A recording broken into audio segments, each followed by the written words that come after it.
Welcome back, guys. We're here at the Pine Knot Lodge, brought to you by Rack Attack Outdoors. We got something special tonight.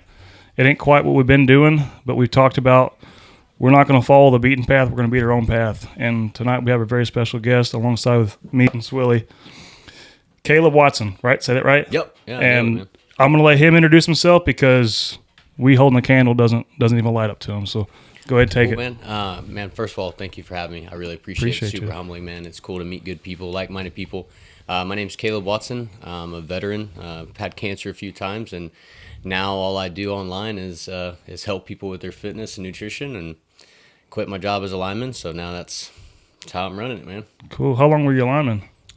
In total, going on about 7.5, almost 8 years. Oh, really? Mm-hmm. That's what I was asking him. You were kind of in between our age. You're 35. Yeah, how old are you? 32. You're 32. I'm 32. I'm 32. When's your birthday? December 15th. Oh, shoot. You're old. Well, I'm older than you. Yeah. I feel older than everybody. You definitely accomplished more. Yeah. No, that's all relative. Yeah. No, I was sitting here today, dude, and it's at work, and I was trying to apply for a tag in Nebraska, and I'm having to work through whenever it launched to put in for it, and I missed it. They sold out 10,000 tags. I'm like, why I got to work for somebody else my entire life? 110%. You know, I don't want to, but that's where we get stuck with. But you took a leap of faith and a leap of, God knows what, truly, because what you go through and what you have been through to do what you do now is amazing. Yep. Yeah, man. I'll tell you, I'd never had social media a day in my life until I think now we're almost at about a year and a half. Crazy. And worked as a lineman in Florida, doing regular distribution. Traveled around a whole bunch, and to me, that was like the pinnacle job. Yeah. Right? Like when I got out of the military, you were doing some form of construction, and I was lucky enough to meet some good people, got me a job there, and excelled pretty quickly in that, man. And then all of a sudden, the great bear cancer came around. I was like, well, so I couldn't afford to go from short-term to long-term disability. Yeah. This time, my wife and I just had our kid together. We got 4 total. And I was like, well, I'm just going to keep working and act like nothing's going on. And then hopefully, we get some sort of resolution out of it all. So still building power lines. Once I got into remission, which that was awful. That was not a cool experience at all. But once I got into remission, we ended up moving here and picked up a job doing distribution here, and then ended up working for M&A. Did that and got the cancer again. I was like, well, fuck, dude, I need to start thinking about some other deals. Everybody gets wrapped into the whole idea of like retirement, and not to bring anybody down, but I mean, who says that you're going to be able to do that? Or make it that long, Yeah, and you're spending all this time and energy into something, you're performing, you have all the tools to be successful in that career field, right? Like we all fight to do these things and be better than the next guy. It's a constant little competition. And then at some point you're like, all right, well, if I were to take that same energy and put it into damn near anything else, I don't really know how you can fail at it, you know? Yeah. So the internet thing was a new venture, and I ended up reaching out to Jimmy Queen, and that's how I kind of got introduced to Instagram. So I reached out to him, got on his program, uploaded my before pictures, and he was like, dude, what do you want? I was like, I don't know, dude. I feel like I'm supposed to know you. Yeah. So now he's one of my closest friends, and he was the one that told me to download Instagram. He was like, you no need to kidding. start making So content. you were fresh into the whole media thing, and then Never had it in my life. How long did it take to catch traction?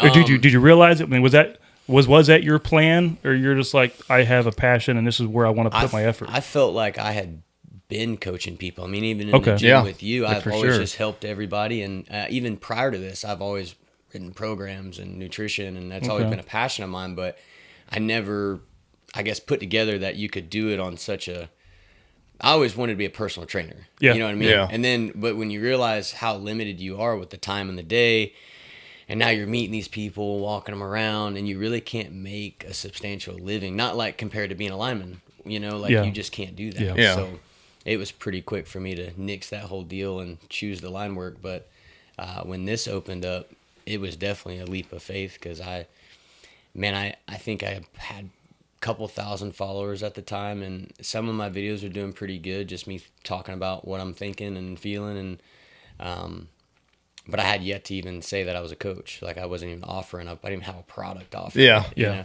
So I remember sitting there talking with my wife, and I was just like, I think I'm either gonna half-ass both these or really excel in one. So she was all for it. I prayed about it, and my relationship with God just got, better and better. And I was like, man, if it's something I'm supposed to do, like send me somebody, Yeah. And I got a DM. Ended up helping the kid out. Right, had no money at all, but I was like, cool, dude. At least one person. Yeah. And I thought about it like I can show him, what he does, I can show him, and that'll help me. And then I prayed again. I said, hey, like I appreciate it, but like I got a whole family. I need a little more than that. You know what I mean? That's a good start. But... And dude, I got another DM. Person had no money. I was like, fuck, dude. But then I kind of realized, like, God was giving me everything I needed. I needed to know that there was a need for what I had to offer. Yeah. And he gave me that. He gave me that without ever even telling the internet that I was going to coach. And then from there, it just was, blessing after blessing. And sooner or later, like, you stop even worrying about how many followers you got because you're getting these messages of how you're helping. And then, the cup kind of feels a little bit fuller at that point. Yeah. We mentioned that too, but at a much smaller scale. We've even had a few people reach out for the smaller following we have, and like, hey, we're picking up boats again, or we appreciate what you're doing, or that you're being ethical, or whatever it is. That little bit just pushes so much. Yeah. I could only imagine. And you've mentioned about like working harder on yourself than you do your job. Yep. That's kind of what you'd mentioned a minute ago about half-assing at 50-50. And you got your job you're good at, but you have this that you're passionate about. One's making you money. The other one, you don't know. And you can, but the thing is, and there's stories like mine, like a bunch of other people that they jump all in, and they look at social media as the way out, and it's like, dude, you can be of service to people without having 100,000 followers. Oh yeah. And that's the deal too. Everything I ever posted, I was more focused on reaching the 2 or 3 people that needed to hear it, and then in turn, those 2 or 3 people shared it. And then, the domino effect takes place. But whether you have 100 or 400, there's people that's got 1 million followers and they don't ever impact anything. Exactly. Yeah, the word influencer is a big word. And, like, you are influencing one way or another. And that's what I really always liked about you ever since, but like before, I knew you before you even started this, and before and after, you've always just had a good little, message to you. Just like wanting to help people, and that's kind of where I'm at now in life. If I can impact one person's life, and it may be towards hunting, it may be towards fitness, it may be towards God or whatever, but as long as I can influence them in a good way and a positive way, that's what it's about to me. Absolutely. And you can connect all those too. That's what people... Exactly. It's just like fitness. Fitness is just the doorway to everything else. It isn't about getting a six-pack. No. You can crash diet that. Like, that's not the solution. The solution is once you get whatever that is that you're looking at, and you're like, okay, physically this is what I want to be. At some point, the depth of that mirror gets a little bit more, and then you start, okay, like, how am I as a man? Like, how am I as a dad? Yep. Am I showing up financially? Sure, dude, I'm completing the task. But when I get home in my home, because being physically there, it isn't enough. That's not what they want. Your kids are never going to remember how many great steaks they had. They're going to remember how many cheap burgers they had with you. Yeah. Yep. Yeah. And that's the main message of it all. It's like, you can't control shit in your relationship. You can't control your wife. You can't control how she reacts to things. You can't control your friends. You can't control how your friends view you or what they say about you. But you can fix damn near everything that's wrong with you. And I've never met anybody on the planet that is going to hate you more, like, because you're a better version of that. Yep. Like, a better version of you. I do not know how you may lose friends, but you're not losing the right friends. Yeah, You know what I they mean? weren't meant to be in the first place. No, hell no. Like you said, I've said before too, like, you work on yourself, it'll make you a better person. So a lot of times, putting that pride aside, like, I don't have all the answers. Like, you've seen before and after pictures of what I eat. I was 260 pounds on blood pressure medication, heartburn medication. Just a wreck. And then I finally, I came to my senses, and it's like, I don't know what to do, but I'm going to keep doing it. And that's discipline. That's the number one thing, I think, is just doing it. Like, you may not know what you're doing right at the beginning, but you just keep doing it, and then you're going to, and like you said, the six-pack's not the answer. Like, I don't work out so I can look good, for girls like I did when I was 18. Like when I was 18, you was pumping iron because you wanted the biggest biceps. Now it's basically a daily reminder to me that, hey, look, I'm doing something. I got up, I conquered the morning. Now it's time to go conquer other avenues in my life because the world's a bigger picture than just fitness. It's like you said, being a good husband, a good father. And the world today, you TikTok, you scroll through TikTok or anything like that, and you're going to see so many things. And it's just like, dude, I like a good message. Like the world needs to see better men, strong men. Because I think what the word man sometimes gets confused. I think they say that men should be, nicer or, not as manly. Softer. Yeah, softer. And it's like, no, like a man is supposed to be a protector of his house, a protector of his family. So like you break in my house, like, sorry, bud, but it's your life for mine. Like I'm here to protect my family and what's mine. And I'm not going out trying to kill nobody, but I want to be well and able to defend myself if something comes up. And I think that's just a misconcept, and the world's preaching like men ought to be toned down a little bit. But I think the man is the number one secret to families these days. Like when the man's gone, when the dad leaves, the whole family structure just breaks up, and breaks my heart to see so many kids grow up, without a dad, and it's just happening all over. Yeah, and even if he's there, he's not there like you said. They're present. You can be physically, but not mentally there. Exactly. Yeah. And I like showing my kids, and my daughter, she's got cerebral palsy, and she looks up to me like a superhero. Mm-hmm. I've always been like a little guy, but I've worked my ass off to get what I have, and I want her to show that Daddy's going to work hard to provide and pay the bills and put food on the table, but he also has these passions, and he fails every day at them. I fail, whether it's shooting bows, or I fail on a lift, or I'm injured or whatever, but I keep showing up, and I keep clocking in, and I want them to say, hey, just because you grow up and you have problems doesn't mean you get to lay down. Like I said, maybe our first podcast, it's okay to try, it's okay to fail, and it's okay to try again. And that's exactly what I live by. Yep. Yeah, the whole concept of failing too, man. You're only failing when you stop. Like there's going to be speed bumps and plateaus naturally, right, that occur, and then some that we put there. And that's just the name of the game. I mean, it the same way that your kid is going to recognize you getting a beer after work, and getting a beer when you celebrate, getting a beer when you're sad or you're stressed, is the same way your kid's going to recognize you doing pull-ups or eating grilled chicken, and they're going to pick up on all those same things. We forget that they want to be just like you. Oh, yeah. Yep. And if you don't want to even be like you, then there's a fucking problem. Yeah. Yep. Like if there's something internalized in you that you're not impressed with your own actions, that's shit that you need to change before you gift it to your kids. Yep. Yeah. Yep, that's for sure. And I'm as guilty as anybody for the first half of my life. That's how I was. And then, you just get to that point where you look at yourself in the mirror and you like, I don't like that guy, But like now, not and not in a prideful way, but now I can look at myself in the mirror and be like, you're doing good. Like, just keep doing it. Like you're not there yet, but you're making better strides than you were. And I can look at myself and be proud of it. And that's what my wife always says. She's like, you're looking in the mirror all the time. I'm like, well, because I'm proud of what I said. You don't understand the work I put in to look like this. It doesn't happen overnight, and it doesn't happen because you didn't do a damn thing about it. Exactly. You had to work for it, and you had to put in for it, and eat, and no sleep. Or how much sleep do you get? Speaking of that, Probably, I don't know, maybe 5 hours. Okay. Yeah. Because people's like, you need 8 hours of sleep to build muscle, but I don't know anybody that works hard that does not get more than I've got at least 5 19 hours of work to do. Yeah. I don't got time for all that.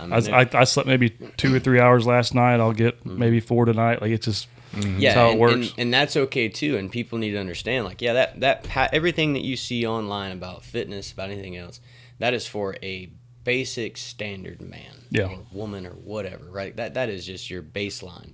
You need 8 hours because we're assuming that you're fucking up the rest of them. If you're doing things that's going to put you at a place that you're above the crowd, it's like winning the race. Like, okay, because you're in the lead, we need to slow you down. Like, no, you don't.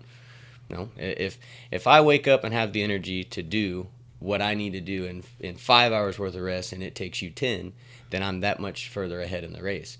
Now, to maintain that over time, that's where the art comes in, and that's where you're robbing Peter to pay Paul, and you've got to recognize the downtime, or something I talk about even going to the gym, man. Like if I make it to the parking lot and I need time to think, I need time to that's my time. And me going in the gym with a clouded brain is not going to make me have a better workout. No. So if I need to spend that time in the parking lot thinking, I'm going to do that, and I'm going to drive my happy ass back to the house. Yep. I'm going to take my time, do my thing, and that'll be it. That's like the other day when I rolled into the gym at 4:30 in the morning and a buddy was calling me. And like I remember I looked at the phone and I just put it down. I'm like, no, this is my time. Mm-hmm. Like from the time I get in my car in the morning, I mean, I'm trying to pray. I'm trying to get my mind right, trying to, focus on what I'm doing in the day, thanking God, just getting my mindset developed. And like that time is precious to me. So it's like once I get out of the gym, I'll do whatever. I'll call whoever, talk to whoever, but there's a certain time in my life where it's just, or that time of my morning every day, that's precious time. Yeah. And I think that's a key to setting your day, setting the mood for your day. Oh, absolutely. Just like I always talk about, being thankful. I think that's a major thing, because sometimes, like when you get burned out, sometimes you kind of, your mind's just kind of in a downward trend. But then, like, if you can start thinking, like, all the things that you have going for you, all the good things that you've been blessed with, your wife, your kids, the health that they have, the home over their head, you may be a little bit broke, which I know sometimes bills are tight for me sometimes, and sometimes that gets overwhelming to me. But they're paid. Yeah. And that's what you always got to look at, that opposite side. It's like, at least I've got money to pay my bills. Yeah, like, I may not have much extra, but they're paid. Exactly. Yeah. And it changes your mindset. Yeah. Well, that's the whole deal with anything in this world, right? It's like, I grew up in government housing, trailer parks, and I didn't have a dad, a father figure, nothing like that. My mom was plenty for all of us, and she made $8 an hour for me and my brother. So, like, there's that one side of it. But I remember authentically being happy in a world that was completely full of chaos. I had happy moments. The only emotion that is extremely difficult for men to deal with, besides sadness, because that turns to anger, right? If we have, you hurt my feelings, and we have a conversation, immediately at some point, if you don't understand me, it's going to get into physical violence, right? Because that's the only thing we process. We're like, okay, sad, don't cry, get mad, anger, right? The only other one that's even harder for us to process is authentically being happy. Like, we have the ability to go into the archives and find everything that was wrong in our lives. We have the ability to access that at any time. And the moment you have one bad event happen, you can go back way far and just get depressed as hell. You can just access that Compounds. anytime. But you cannot take a moment and really just bask in that moment and grab the same amount of happiness from any time of your life, because we don't process it. It's a window that we get to experience, and we see it as just that. So this moment is over, back to misery. You may have another moment, but very rarely do you compile that old memory and be like, man, I've had 2 of these. Yeah. Very rarely. I feel what you're saying big time. I can't explain it, because it's like every time I have a high, I almost turn myself into that depressed, sad moment, because I know I'm going to have that low, and you're reaching that again. And that's kind of like we see here with the bow hunting and stuff.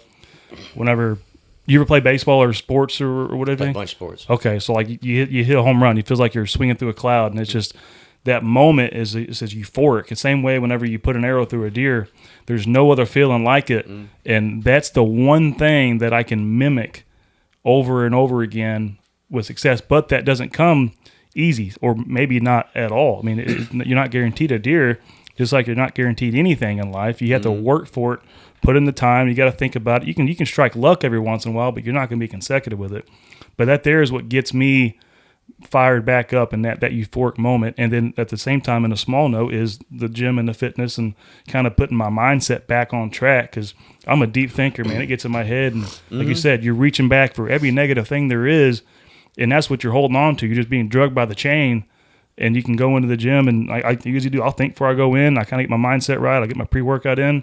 I'll go in and I stretch, and that's my slow workup to, all right, let's destroy myself real quick, Or if I'm not feeling great, I won't quite destroy it because I know injuries suck. Yeah. But then the next day, okay, I took it easy yesterday. We're gonna push today. We're not gonna let this overcome us, because if we keep putting things in front of us that's hindering, you're never gonna step around that boundary. Oh yeah, no. And here's the deal. And you go back a little bit what you said, right? So you get that dopamine hit. Imagine if you were able to find a way to access that all the time, and you can. That's the thing. You 100% can. But your goal when you do that, your mindset is, I'm going to, one, shoot the deer, then I'm going to track the deer, right? And you have this process. You should have a process for everything. Mm-hmm. If you don't have short-term goals and long-term goals and medium goals and these things that are tangible, you're never going to get the dopamine fix of you doing what you said you were going to do. Yeah. And the beautiful thing about writing it on a piece of paper as opposed to writing it, texting in your phone or typing your notes is, your brain has a natural ability to put pressure on things that need attention. So when you write on that piece of paper, whether it be your feelings or a goal or whatever it is, and you flip that page over, you're organically going to have impressions. And when I do my reflection or my checklist, right, I look on the back of that, and the things I didn't accomplish, sure as shit, are normally a little heavier handed.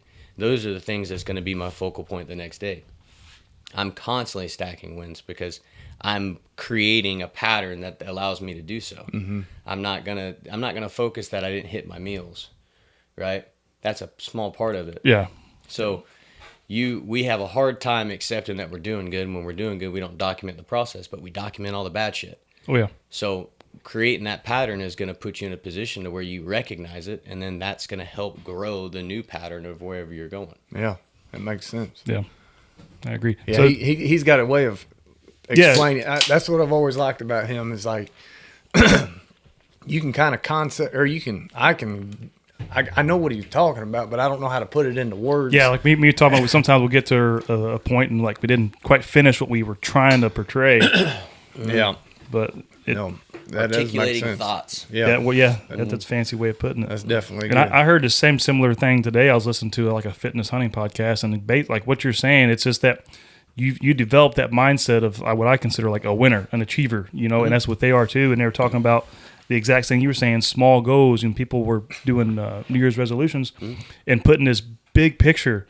Well, they're wanting to go from here to there. And they didn't say, by March, I want to do this. It doesn't have to be fitness. It can be anything in life. But they're trying to just jump off the bridge and hope that they land on success. Oh. And that's just not the way anything works. And you said that to a T right there. Psychology should start December the 29th. Yeah. When you start to warm up to the idea of changing. The moment you get that in your head, you should be making necessary actions. Yep. Not wait till the next moment. We're programmed. And this is society, man. We're programmed to think that this stuff is good, right?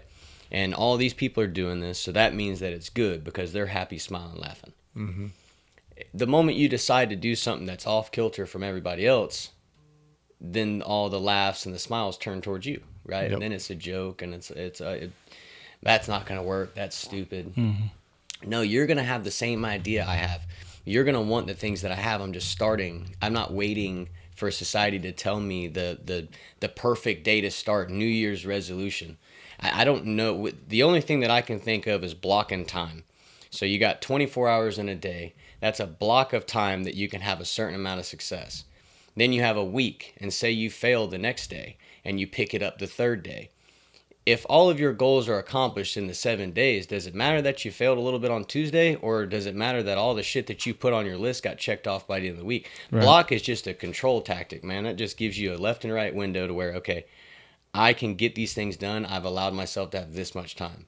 The only thing that you can't control in that, which you have full control over, but inside that window is how much time and energy you're going to put towards it in that block of time. Mm-hmm. So the New Year's thing, I think, is absolutely ridiculous. And I think that the narrative that people spin for men and the idea of what a strong, whatever, dude, is completely off the beaten path. Mm-hmm. And I got news for you. I'm sure there's going to be a bunch of people that disagree or whatever, but if you're hammered drunk and you're coming near me on a sober, I'm fully hydrated and fully capable, I don't care what you have process in your brain to think that you're going to be able to take on that task, but it's not true. Like that's not how that works. You know, like when I've been drunk, I'm also invincible. I get it. Yeah. But in the real courage. world, yeah, dude, you're fighting drunk people. Yeah. It's different. Yeah. Like you're not, this is not real. Yep. So that whole mentality it's been built that way. Yep. I mean, and you brought it up earlier. It's everything that is, you're going to be tough, but then if you're too tough, you're toxic. And they've got this weird spin on what that label man is. And it just couldn't be further from the truth. You know what I mean? Yeah. I was before we came over here tonight. I was reading a Bible verse, and it really was a good one. It's 1 Corinthians 16:13 through 14. It says, "Be watchful, stand firm in the faith, act like men, be strong. Let all that you do be done in love." And it's like, like when I read that, let all you do be done in love. Like I can whoop you, but I don't want to. Like I love you. Yeah. And I don't want to whoop you. But, I want you to know that I am strong, and I'm going to stand firm. I ain't going to budge. And I think that's a key to being a Christian man and a good, godly man in this world is just, let everything you do be done in love. Like, there is not one person out there, and I've never been like a fighter that wants to just whoop everybody, but I've always been confident. Like, if the fight comes to me, I may not win every fight. But, I guarantee you. Yeah, I'm going to try right. Yeah, and I'm pretty capable of it. I mean, I've wrestled a lot in my life. I've, done a lot of stuff, but I don't want that. I just soon shake your hand and let's be friends. Doesn't solve a whole lot sometimes. Exactly.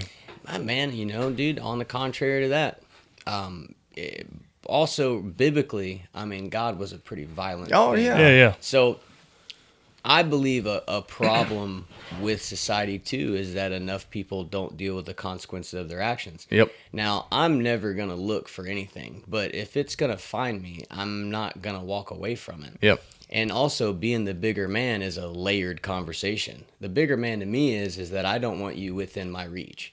And if you are within my reach, then I'm going to do whatever I feel is necessary to eliminate whatever that is. I'm not going to get hit first. Yep. That's not a requirement for me at all. You just have to look like you want to do that, and I will start it. It doesn't. There's no end that I will go to. Like that is set in stone, and I tell my kids the same thing. Don't go out starting shit with nobody. Mm-hmm. But at no point am I ever going to get bullied by anyone. Yep. And if I tell my kids that, and we're out in public, and something happens that I'm uncomfortable with, will I do that in front of my kids? No. But I will strategically get my kids away from the situation, and then I'll deal with that however I see fit. Yep. So we have so many people, it's like, oh, it's just words. It's like, yeah, no, it is. And I understand that it's petty, but 9 times out of 10, if you call that person out and you confront them about those words and you make them answer to that, it doesn't even have to be physical. You'll realize that nobody really does like exactly. No. Like that's the deal I have a problem with, like on Facebook and crap. It's insane, dude. Like so many Keyboard warriors. Keyboard warriors will get on there and just talk all kinds of crap, and it's like, if you were within arm's reach of me right now, you would not say that. Yeah, or you probably would like me. That's the thing. Exactly. Too. Yeah. Once you break the threshold of X amount of followers, man, you go through these dips where it's just people are talking the most the craziest shit. Yeah. And then you got to be careful, right? It's like, do I want to be the guy that's always entertaining the BS? No, but you do have feelings towards it. It's like, man, if this guy did know me, like, I'd help you with everything I could. Exactly. But those people want attention, and sometimes they need attention, Yeah. And I've had that. Hell, I've had a guy over in Arkansas. I forget the area. There's this really nice waterfall. You go trailing. It's like one of the main trails over that way. Yeah. But I had noticed it in a picture on his profile. Man, he was bashing me and talking all this shit. I said, dude, are you in Arkansas? Like, you're right down the fucking road, dude.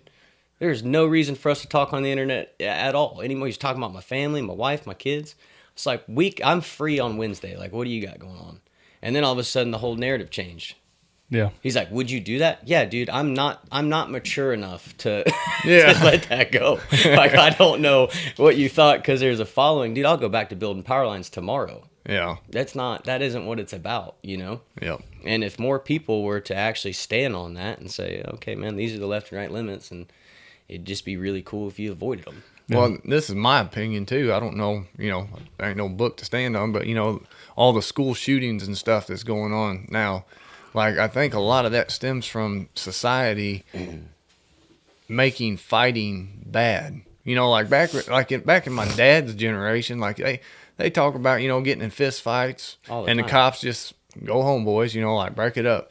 Nowadays, if you punch somebody, they can turn around and sue you. And then like you're all in kind of legal stuff like that. And it's like you're so basically what society's telling people is that like you should let people push you around. Because I heard somebody, I don't remember where it was, but they were talking about, like somebody broke into a guy's house, he shot him. And they were like, and they told the guy, they're like, so you value your stuff more than a human life? Yeah. It's like, you dang Supposed right. Supposed to let them take it. That human life evidently didn't value his own life over my stuff. So, I mean, like there's... my thing, dude, my whole thing with that is somebody's going to rob me, right? And they don't, whatever the case may be, and there's people around, and you want my phone and my wallet, you can have it. Exactly. But there's going to be a transaction that takes place for me handing you that stuff, and then now you're inside close enough to where I can do something, and it's not about my phone and my wallet. Hell, I'd give you $1,000 to leave. Yeah. It's the fact that I don't know what the next intentions are, and then as men, your obligation for strangers is to make sure that you provide a layer of protection over those people. So it's and I don't know how down the rabbit hole. Just go ahead and assume if you get in a knife fight, you're going to get cut and stabbed. Probably all are, right? Yeah. And if you get in a firefight, it's a good shot that you're also going to get shot. Like there's a good chance of that. So getting past that part, it's like, okay, well, how many people in here are not prepared for that? And then what have I done to prepare myself more? Yeah. Because if you can't do that, the physical part of it, well, okay, well then how are you with the medical side of things? Can you perform first aid? Are you competent in it? Are you confident in it?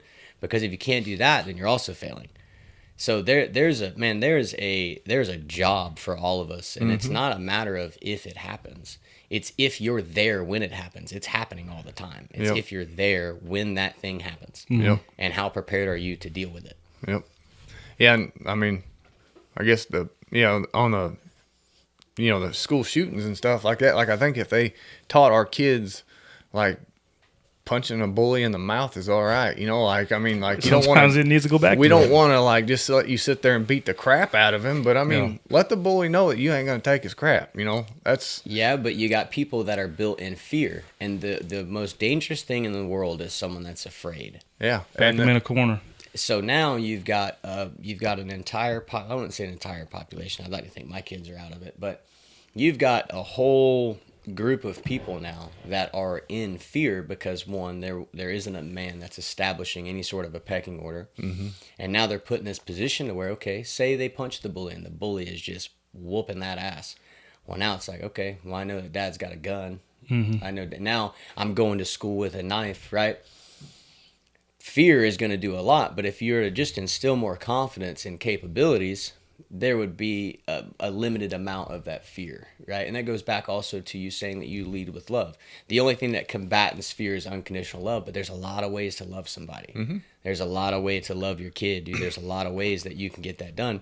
And providing them with the ability is the biggest form of love you can give them, because at some point, like I told my kids, they were arguing, man, just fucking bitching back and forth. And meanwhile, I got cancer right now, And I looked at my oldest boy and I said, you do fucking understand at some point I'm going to be gone, right? And then the only thing you're going to watch every single one of us die. One of you guys is going to witness that. And you're spending your time right now arguing over something stupid. When it was me and my brother and we had nothing, it was me and my brother. Like, you wouldn't be able to look at my brother the wrong way. He was a real fat kid in school, You call him fat, dude, me and you we're fucking tuning it up. Yeah. These kids are in a different situation. And partially I've probably created a bit of that, right? They don't have nothing to really worry about. Yeah, I mean, that's most of them today. That's a problem We're too. granted everything. Because you want to give them everything you didn't have, and then in turn you're not providing them with the stuff that they needed. Because the only, you got intelligence you learn in a book, and then you got wisdom, which you learn through heartache. You learn through trials and tribulations and pain. You learn that through pain if you're open to it. Yep. Otherwise, you'll just be another dumb person that's been through bad shit. So I look at my boys and I'm thinking, I don't know what the next step is to help you understand how real everything gets. But if you continue down this path, acting like this, being like this, it's going to be a very, very lonely, depressing, sad, like, there's nobody that's going to care for you more than that person if you establish a relationship now. And the look on his face, like, damn, dude, you just told me you're going to die. I'm like, well, no shit. That's kind of the textbook deal. Part of life. Yeah, it's part of life. And you're going to witness it. Yeah. You're going to watch it. Welcome. Yeah. No, and all this stuff stems back to the fact of less men being men and fathers. And like half the people that probably, shoot up a school, I'll bet you, I don't know statistics, but I'll bet you if you look at it, they don't have a dad at home, that's or they, Or not present, or their dad's not present. Yeah. They haven't, their dad hasn't taught them, stability and how a man should act. Well, and then there's the other side. It's like, man, I'll wear my kid out. For Yeah, what? Because here's the deal. I can just change the tone of my voice. I ain't never had to whoop my kids. I'm not saying it won't be a time. Shit, when they get older, if they want to run it with the champ, we can. Yeah. But at the end of the day, I don't have to discipline my kids physically. I don't have to do that. If I tell you to do push-ups, you're just going to keep doing them. And you're going to do that because I've established respect. Like, you respect me as that thing. Yep. So when people are talking about, I'm going to wear your ass out, it's like, dude, all you're doing is wearing out your relationship with your kid. There's times. They get used to that. There's times, there's times where you don't have another option, and there needs to be a lesson that's learned, right? Just like the bully, there's a lesson that needs to be learned. But for the most part, man, I think a lot of just angry dads come home pissed off and find something to beat on. Like, I agree. I was reading a book the other day. It was How to Win Friends and Influence People. And one of the points in there, dude, like brought tears to my eyes when I was reading it, because he said, like his kids, he was always hard on his kids, and like he was always pointing out where they were wrong and just banging that in their head, and like, like, why can't you do this and blah blah blah. And then he said one night he was sitting there reading a newspaper or something like that, and his kid just like popped in the room, and he said he looked at him annoyed and was like, what do you want? And he said the kid just ran up to him, grabbed him, kissed him, and ran back up to his bedroom, said, I love you. And he said, I just broke down there. And he's like, man, as much as I'm hard on this kid, I'd point out all his flaws and stuff, like, he still loves me. And then he said, like that day he changed, and he said, I'm trying to point out everything they do right. Always look at the good side of things, or try to see the good side, not just because the kid's going to turn out how you tell them they are. If you call them a stupid little sucker all the time, they're gonna take that to heart, because kids read that stuff. Yeah. But if you tell your kids the good things that they do and how smart they are, and this and that, I think that's a big influence on how your kid's gonna come up in life. Absolutely. And there's times that I fall short on that. Exactly. Yeah. And you got to own that, right? Yeah. And you have to realize sometimes you're the bank robber and not the teller, and that's an okay position to be in if you recognize that you're in that position. Yeah. Everybody's going to go through that. Yeah. Or they should. They should recognize it at least. If you have any of that love and compassion you're talking about, you will go through that because you're trying to find a way. There's no roadmap for anything in life, and parenting is one of the hardest damn things you'll ever do. Yeah, dude, living life is hard, Yeah. right? I mean, you got to understand, we're all playing a game that not a fucking one of us know the rules to. No. And there's that whole saying, Or when the game's over. playing the cards that were dealt to me in a game that you don't know that you have the winning hand to. Yeah. You have no idea, and that's all based on what version are you playing, right? And you learn into the bluffs and all these things. It's a weird stigma that everybody's in. I used to think social media was just the dumbest shit in the world.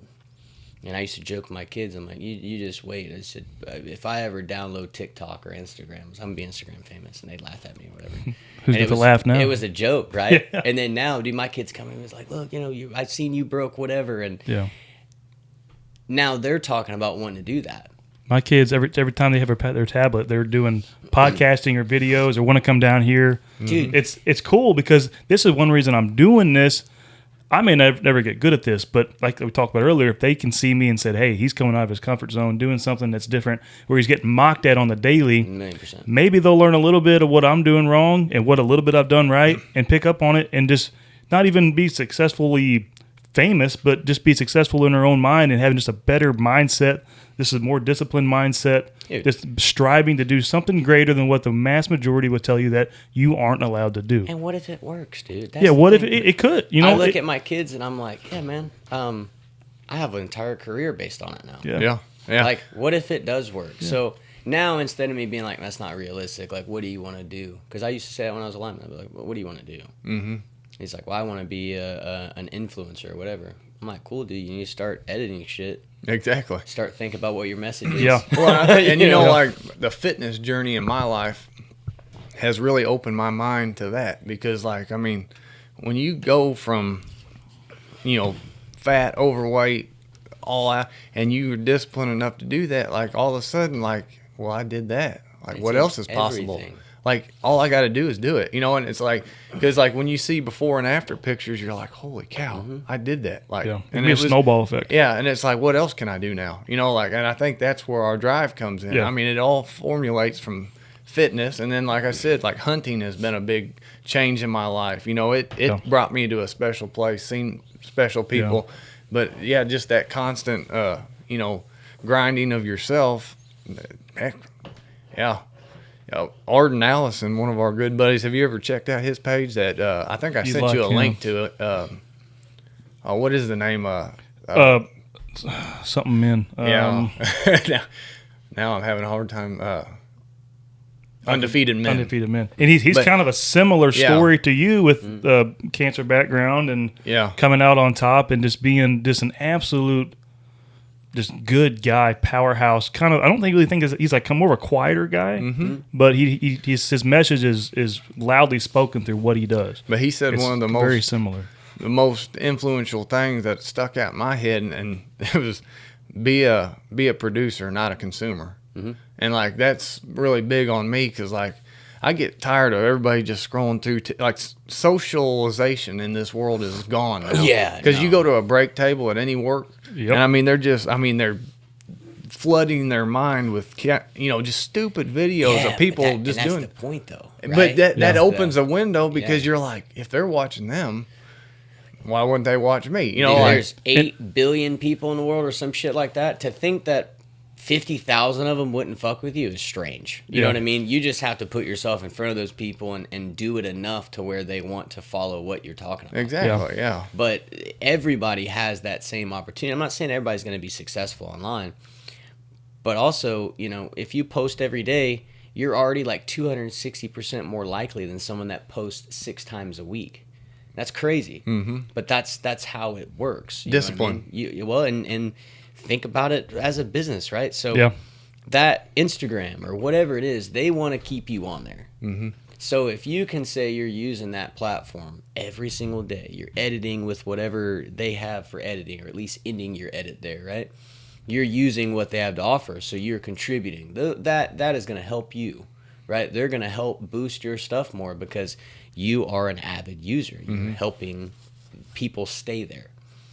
The moment you post a link or something and it travels somebody away, you're gonna get docked for that. Exactly. Like that's the whole idea. So even with editing, as long as it's fast and snappy and there's shit changing and lights and background, people are like, oh fuck, but it's like it's like you're putting on a show for a bowl full of goldfish. That's exactly what it is. And 99% of the population is just that. How long are your average successful video or most viewed videos? Like time-wise? Yeah, time-wise. I would say that a good place to be is anywhere between like 35 and 45 seconds. Okay. It's probably for Instagram. Yeah. I say with you having some kind of message behind yours, but then you have the people that are just your flashbang people, and that's at like that 7 to 10 second. And I do that as well. Yeah, and so I've seen both of that from you. I'd seen you before I knew who you were, and it just kind of, I'm not big on the scrolling part of stuff. Unfortunately, I have to be producing it. What little I do I still feels like I'm busy with it, but nowhere near your scale. But I'd seen you, and then I realized I'd recognize the gym. I'm like, cool, he's local. And then he's got talking about somebody had amazing grip strength. I'm like, I think I saw this guy on it probably was Instagram. 'Cause I don't ever look through TikTok. I look through Instagram. I can't stand TikTok. I hate TikTok, but the weirdest thing. That's why I covered up those pew-pews right there, because when I start posting on TikTok with this, that's all in the background. They don't care about the bows. So I'm trying to block that out. Taken down from TikTok because of that. Yeah. But then you got other guys that's their whole page, and I'm thinking, dude, you're just not like me. Like, what's your secret? I don't understand it. People like we're not allowed to show kill shots, and then I've seen people just battle bloody gore. It makes it up for a day and get 1 million views for one day. I don't pay attention to how long it's been up. Oh yeah, but no, and that's the I did just a regular video. I didn't have nothing to post, right? And that's the other part too. Is you come up with things you got to be creative, and I just did like what I drink every morning for me to live a little bit better. And now in context, I have cancer, so I do things differently than a lot of people. Simple video, dude, and yesterday it got like 3 million views. Crazy. Yeah. And then people are like, well, why? I was like, one, there was something there that was changing, right? Yeah. And then there's a new thing with people and holistic approaches, and that's like, I really think that's cool. I'm not like tree hugger into it, but if you can't understand that we're poisoned every single day, then there's really no help for you in general. Yeah, I think I'm about 85% hippie. Like, I mean, me and my wife are the same way. Like I like natural stuff. Like I don't. I mean, I think the world's half the food you eat. I mean, more now. If I was gonna eat something like that's about one of the leanest forms of protein. But that's what we got tonight. It's fresh deer today. from last week. It's deer stroganoff, and we did make a bunch of tuna and chicken wraps last night, but other than that, it's just been deer meat the last few days. But I got another deer to cut up tomorrow. It's in the cooler right now. Yeah. See, we've just lost the whole. That's the deal with Mexico, man. I've got so many people like, oh, that's stupid. Family even. And it's like, are you a fucking doctor? No. Yeah. I mean, neither am I, but don't worry about it. Yeah. We'll go right back to my body, my choice, right? Exactly. I go do whatever the hell I want. And at the end of the day, cancer is not a new thing. Mm-mm. It's just become prominent here. Like, look at the cancer rates in any other country. It's way different. Yeah, most of our food is banned other places. There's all this crap Who would have in thought? So, tell us a little bit about like your journey on that. Like, when did you first get cancer, and what point of life were you in when you got it? Were you in? I was an alcoholic. I would say so. When I first got it was in 2021, maybe the end of 2020 is somewhere in there, and I knew it then too. I was actually falling asleep while I was driving all the time, and then my first thing was like, oh, I need testosterone. So of course I got testosterone. Didn't do shit. I was like, all right, well, I started getting more like pain and stuff in my stomach, and then the last time it happened, I passed out, and then the next thing I knew is that I was in the emergency room at the VA, and I was like, oh, fuck, this is definitely not where I went to sleep at. Yeah. So they did through a few testing, man. They did the whole PET scan deal, and there was a mass there, like a small mass in my lymph nodes. And they're like, I guess their plan was to watch it. I didn't really know much about it, but I always read my own stuff, and then I send it to people smarter than me and have them go over it. And you can't, with lymphoma, if it's new, they want you to get it biopsied because you could have swollen lymph nodes for anything. Well, I think a month passed, and they said that if it was cancer, it was going to grow slow. And that was not the case. So I went from having 1 or 2 of these swollen lymph nodes to like over 30 of them in my abdomen. And one major one on my aortic artery. Well, that spread on through, you know what I mean? Because that's blood. That's not good. And man, I didn't even question anything. And that's something I don't regret because I have that part of the story now. But when I was seeing that oncologist and he told me the news, I was at work and I was getting pissed because they wanted me to take off work. I'm like, I can't take off work. Like, well, we don't give this kind of news. I said, okay, dude, I got cancer. I get it. I'm not, it's cool. We'll figure it out. So I went in there and I was just a yes man. It's like, okay. Like, all right, dude, Tuesday, you're going to get your port put in. I said, don't know what that is, but all right, cool. And they're like, well, that's how you get the chemo. I said, roger that. So I got the port in. And within 48 hours of that, dude, I was getting pumped with chemo. I dropped like 40 pounds. And throughout that process, there's all different kinds of chemotherapy, but they all suck. But I was on an immunotherapy that people are allergic to. I mean, it's derived by mice. It's from mice, and that doesn't jive real well with us. It's close, but it isn't. So I was getting a bunch of Benadryl put in the IV so my body could handle it. And then I had to take these shots called Neulasta, which basically forces your white blood cells to go up. If you guys don't know this, your white blood cells are through your spine and your pelvis and your hips. That's where they come from. So painful. I mean, you get that shot, dude, in the next couple of days, you are just, it feels like your bones are being filled up with hot air. Dang. It's insane. Then you look at all the old people in there and you're like, I know you are sucking for sure because, like, I'm way stronger than you are and I'm having a really hard time. Yeah. And I just did it, dude. And I'll never forget, most of the time when I was going through chemo, I was searching for a beer that I could stomach because everything was making me sick. And looking back now, I'm like, that's crazy. But I would drink, and it was chill. I would drink, I would chew, I'd smoke. I didn't take it all that seriously, you know. And it probably started weighing on me a few months in. I was in it working out of town. It was like a 2.5 hour drive, and I would go to work, and I'd stop at the end of Nova Road in Florida, and it's like 24 to 26 miles to my house, and there's no service. And I'd stop right there, and dude, I'd get my crying out because I realized that I was doing good for my family, but I wasn't. If I died, they were all screwed. You know what I mean? Yeah. Like if you remove me from the thing, it falls apart. Yep. So I was like, damn, dude, like I got a lot of stuff to figure out. We get into remission, and I had my port taken out, and I told them that they couldn't put me to sleep because of my religious preference, which was a lie. Really, what I was going to do is go celebrate afterwards, and I didn't want to have anything in me to stop me from doing that. So they took the port out while I was awake, and I did just that. And then it was back business as normal, right? I was putting my weight back on. I was getting stronger in the gym again. And then, lo and behold, a year and 4 months later or so, I got diagnosed again. At that time, I got sober. Not because of the cancer, obviously, because, hell, I was drinking when I had it the first time. But Yeah. I got sober, and not for my family, not for my wife, not for any of that. I genuinely hated myself. Yeah. Like, I hated everything that I was turning into. And I was never aggressive in my relationship. I never did anything like that. I just wasn't there, Yeah. So got sober. Best decision I ever made in my life. Fought the next time a little bit differently. I didn't get my port place back in. I did a whole bunch of like a new immunotherapy, which was trash. Gave me blood clots. I mean, almost made me go blind. I was in liver and Dang, kidney failure. Yeah.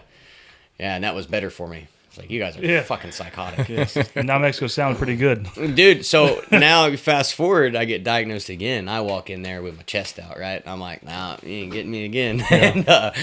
And I actually recorded the whole deal, and I was finding flaws in this conversation, and I'd bring it back up, and they'd kind of walk around somewhere else. And I said, well, hold on a minute, man. I asked you a question. Like, I've been doing my research. I understand inflammation in the body. I understand these things now because I've had it. And you can become an expert in anything that you Yeah, do. it ain't your first rodeo at this point. So I started asking harder questions, and they kind of made it seem like we had 4 or 5 different types of chemo we can give you. I said, I don't really get down with that. So I asked them about NK killer cells, which is a study that's normally done in St. Louis or in Texas, and and theirs isn't NK killer cells, that's CAR T cells, but it's kind of the same thing, except for they remove yours, genetically modify them in a lab, and then give them back to you. So I brought that up, and they said, well, you're in good shape, you're healthy. I'm like, fucking cancer. Cancer. How healthy can I be? The shell looks good. Yeah, But yeah. And they said, I brought that up, and they're like, well, really what we're doing with this chemo is buying you time. And then the whole conversation changed. I said, what do you mean you're buying me time and taking it off the back end of my life? Like, if I was supposed to die at 80, I'm looking at 70 now, right? And every time I do this, it's chiseling years off your life. There's no way. You rob Peter to pay Paul everywhere in this world, and this is no different. So I brought that up. She goes, well, we like to do these first, and then that's the last case, like the worst case scenario, and then we go to that one, last resort. I said, And I don't agree with you guys. I was like, I'm gonna take some time, think about it. I'm gonna go do my own thing. And then social media, it connected me with all the right people, all the wrong people, and I just took time, prayed on it, and now we're going to Mexico. Yeah, that's awesome. Hopefully they get it whooped and It'll Yeah. work, man. It'll work. And, Yeah. and that's the deal too. I'm not convinced that I can't do it completely naturally without anything. yeah, I'm thoroughly not convinced of that. And quality of life is relative, right? So like people oftentimes will, if they're drinking, have trouble drinking or whatever it is, and they're like, man, I feel good. And I'm like, no, you feel good compared to feeling like complete and total shit. Not know what normal is. Yeah, you don't If I'm on a heavy drink 3 days later, I still feel like crap. I'm like, oh, shouldn't have went so hard. Absolutely. Yeah, you don't feel good compared to feeling good because you hadn't experienced it. yeah. So you feel good enough, and that's Or like not, we talk about eating sugar and inflammation. Like sugar's the biggest thing with cancer. Yeah. You cut that out. And when my back's killing me for days and I just can't stand upright. And I had all these sweets and stuff. And when you have kids, it's hard to do that.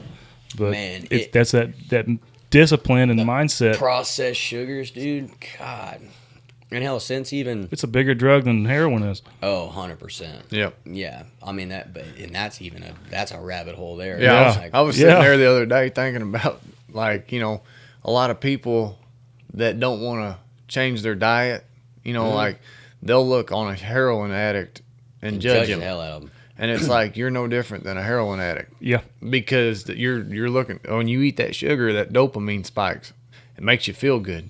Well, that heroin addict, when he sticks that needle in his arm, makes the dopamine spikes. It makes him feel good. So there's no difference. I mean, when you really compare apples to apples, 100%. And there's it's so wildly accepted for Exactly. any other addiction, right?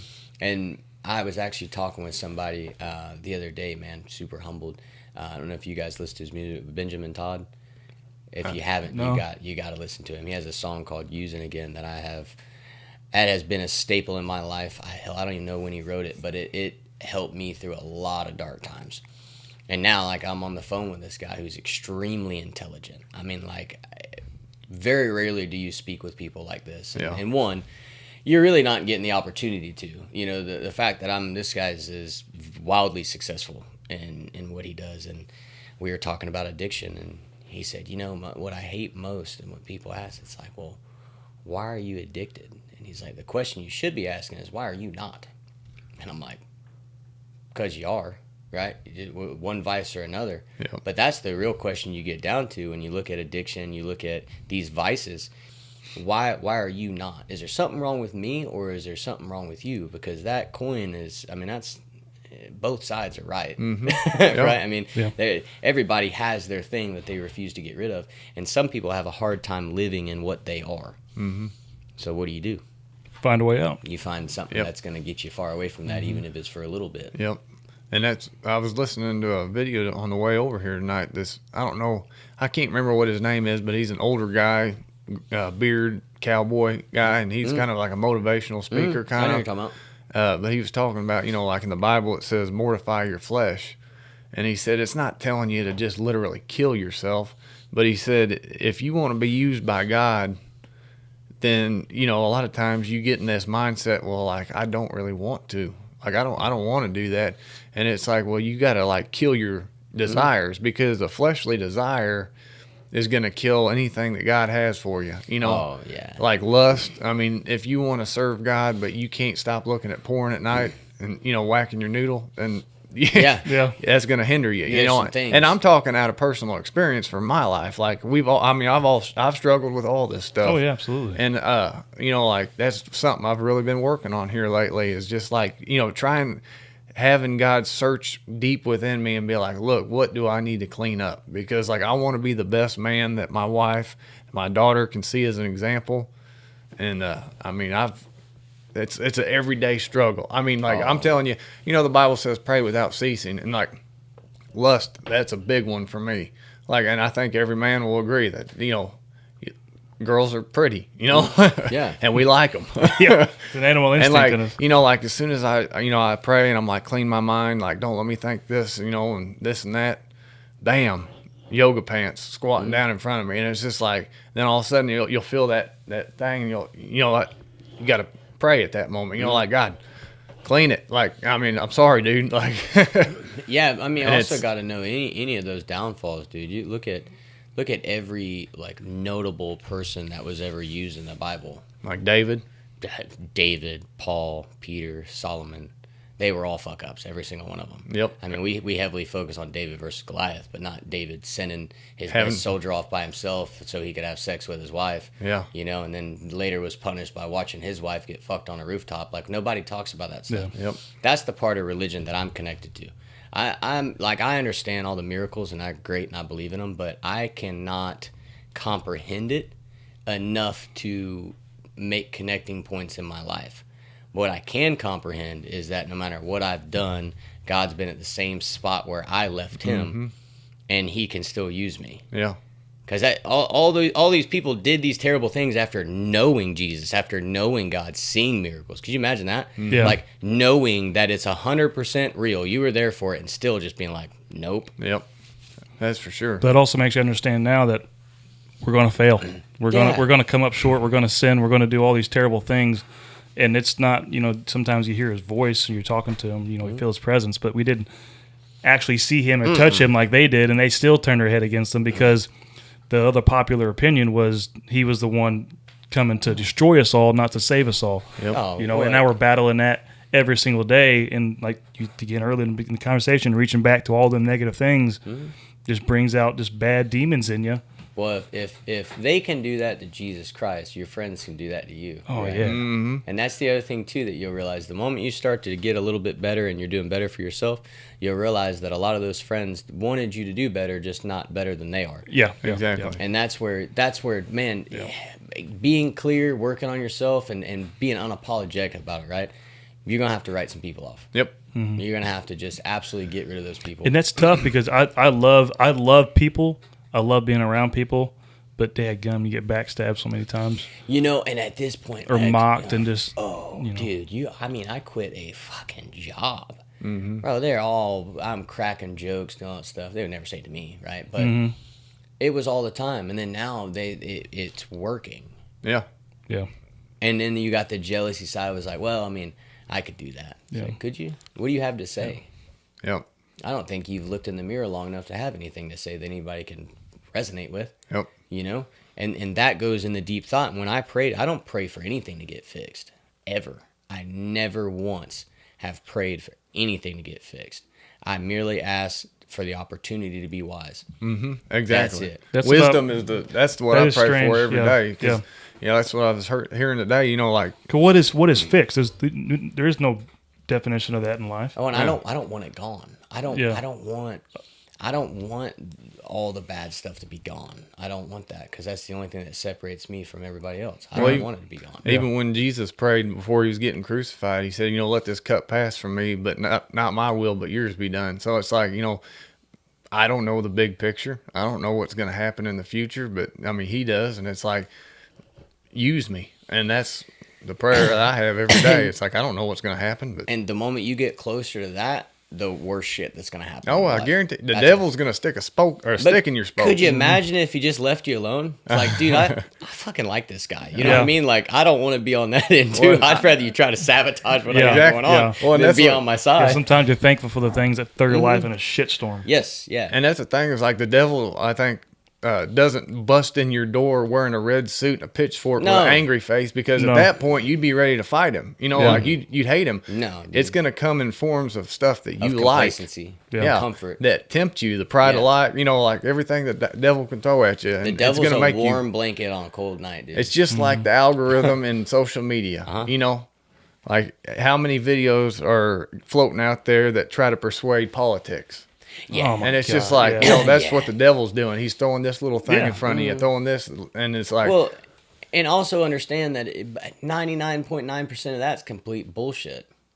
I don't care what side you fall on, man. I know, like I'm with my constitutional rights and the things that are tried and true in my home. I don't care if you think you're a unicorn. I don't care if you're gay. I don't care if you're fucking bright orange. It does not matter to me. I'm supposed to love you the same. It doesn't mean that I'm going to surround my family by you and you're going to Right. say all these things to them and try and I'm not that heavily invested. Yeah. The quickest way to bring anybody to God is to never tell them where you're going. You should be able to bear the fruit that people want. Exactly. And they should follow you just because you're living that. That's the only, you never are going to talk to a bunch of people that are unsure about something and hound them with the Bible. Mm-hmm. Never. It won't ever work. Yeah, I actually posted a video on my TikTok about that the other day. It's like, just plant a seed. Like, don't like just walk up to somebody and just be like, hey man, do you know where you're going when you die? Like, because that'll get defense mode. Yeah, that'll like really wear them off. But like, if you just mention God, like say, hey, look, God's been good to me, and then just carry on about your day, be a nice person, treat them with respect, eventually they're going to be like, man, that guy's different. Like, he's always got a smile on his face. It's like the most addicting thing in the world is hard times. Oh yeah. Like I found myself in that position too, where it's like I refuse to be happy. I was doing better in misery. Fuck, I've made such a comfortable bed there that anything different felt foreign. Mm-hmm.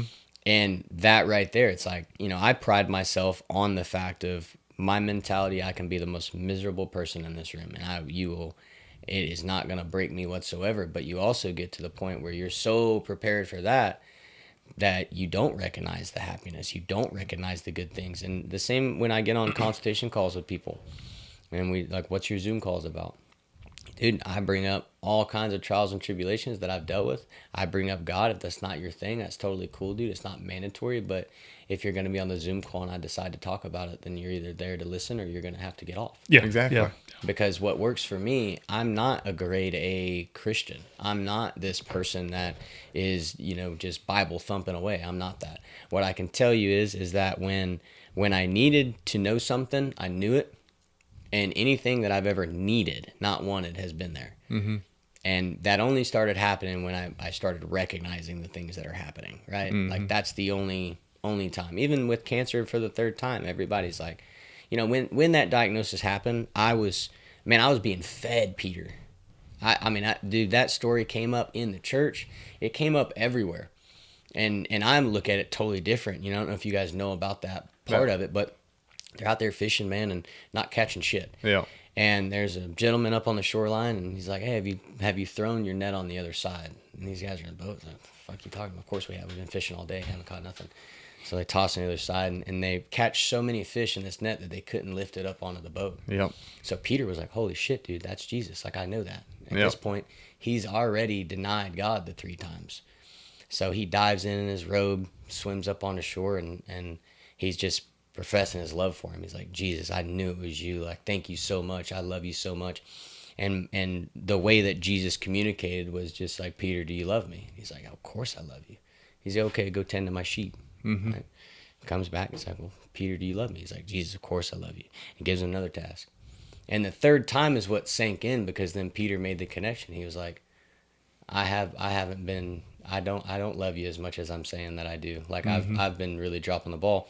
And to me, I don't see it as a depressing way as that, but I kind of look at this as, Caleb, do you love me? Right? It's like, I've learned something from every time I've had cancer, and I would never, ever want to give any of that back, because it's molded me into something else that I can start thinking a little bit deeper into things. And I kind of see this time as my ability to use my platform and show, it's like everybody has a Ferrari, right? Everybody's driving a Ferrari and they show it. Nobody shows how the fuck you got the Ferrari. Yeah. So it's like, okay, you have this mentality, you have a skill set, and nobody gets to watch it happen. So now I get to broadcast it to, 500,000 people. Exactly. You cast your net on the other side. And then all of a sudden it's like, okay, this makes sense, dude. This is, Yep. I'm just supposed to do this, have heavy faith, talk about those things and what gets me through it. And then that's supposed to reach whoever it reaches. It could be 1, it could be 1,000,000, it could, whatever. Exactly. But at this point, it's all right. Caleb, do you love me? It's like, dude, damn right I do. Yep. Like I haven't felt more confident in what I have going on than this moment. And I'm looking forward to the entire experience. Good, bad, doesn't really matter. Like, there's a place for me somewhere. Yeah, that's awesome. It's That's powerful. I mean, honestly, is. just powerful. I was so looking forward to getting you in here and just getting to know you a little more and understanding your story. What little bit he's told me, but wanted to he's hear got it good from you. grip strength. You got a damn good grip strength. Man, I've never My seen wrist nothing hurts just looking at your freaking grip strength videos.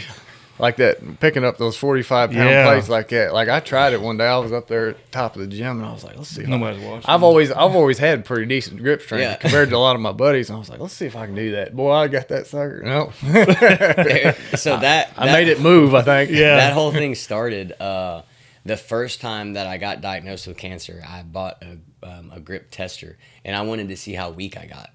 That was the whole goal of it, right? And then I wanted to document that whole deal, and no social media. I just want to see how weak I got. And then see how quickly I could get strong again, right?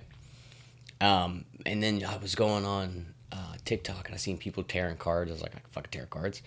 Never tried it, but I'm like, there's a technique to everything. So everybody in this room can tear cards. I got news for you. Just don't buy the damn French fucking cards that they play in the casinos or whatever, because they're made out of brass or some shit. But then it's like, oh, tear a phone book. Well, nobody has phone books anymore, so I started buying just thick ass books. And Yeah. like found out how to do it, roll the pans, do all this stuff, and these feats of strength.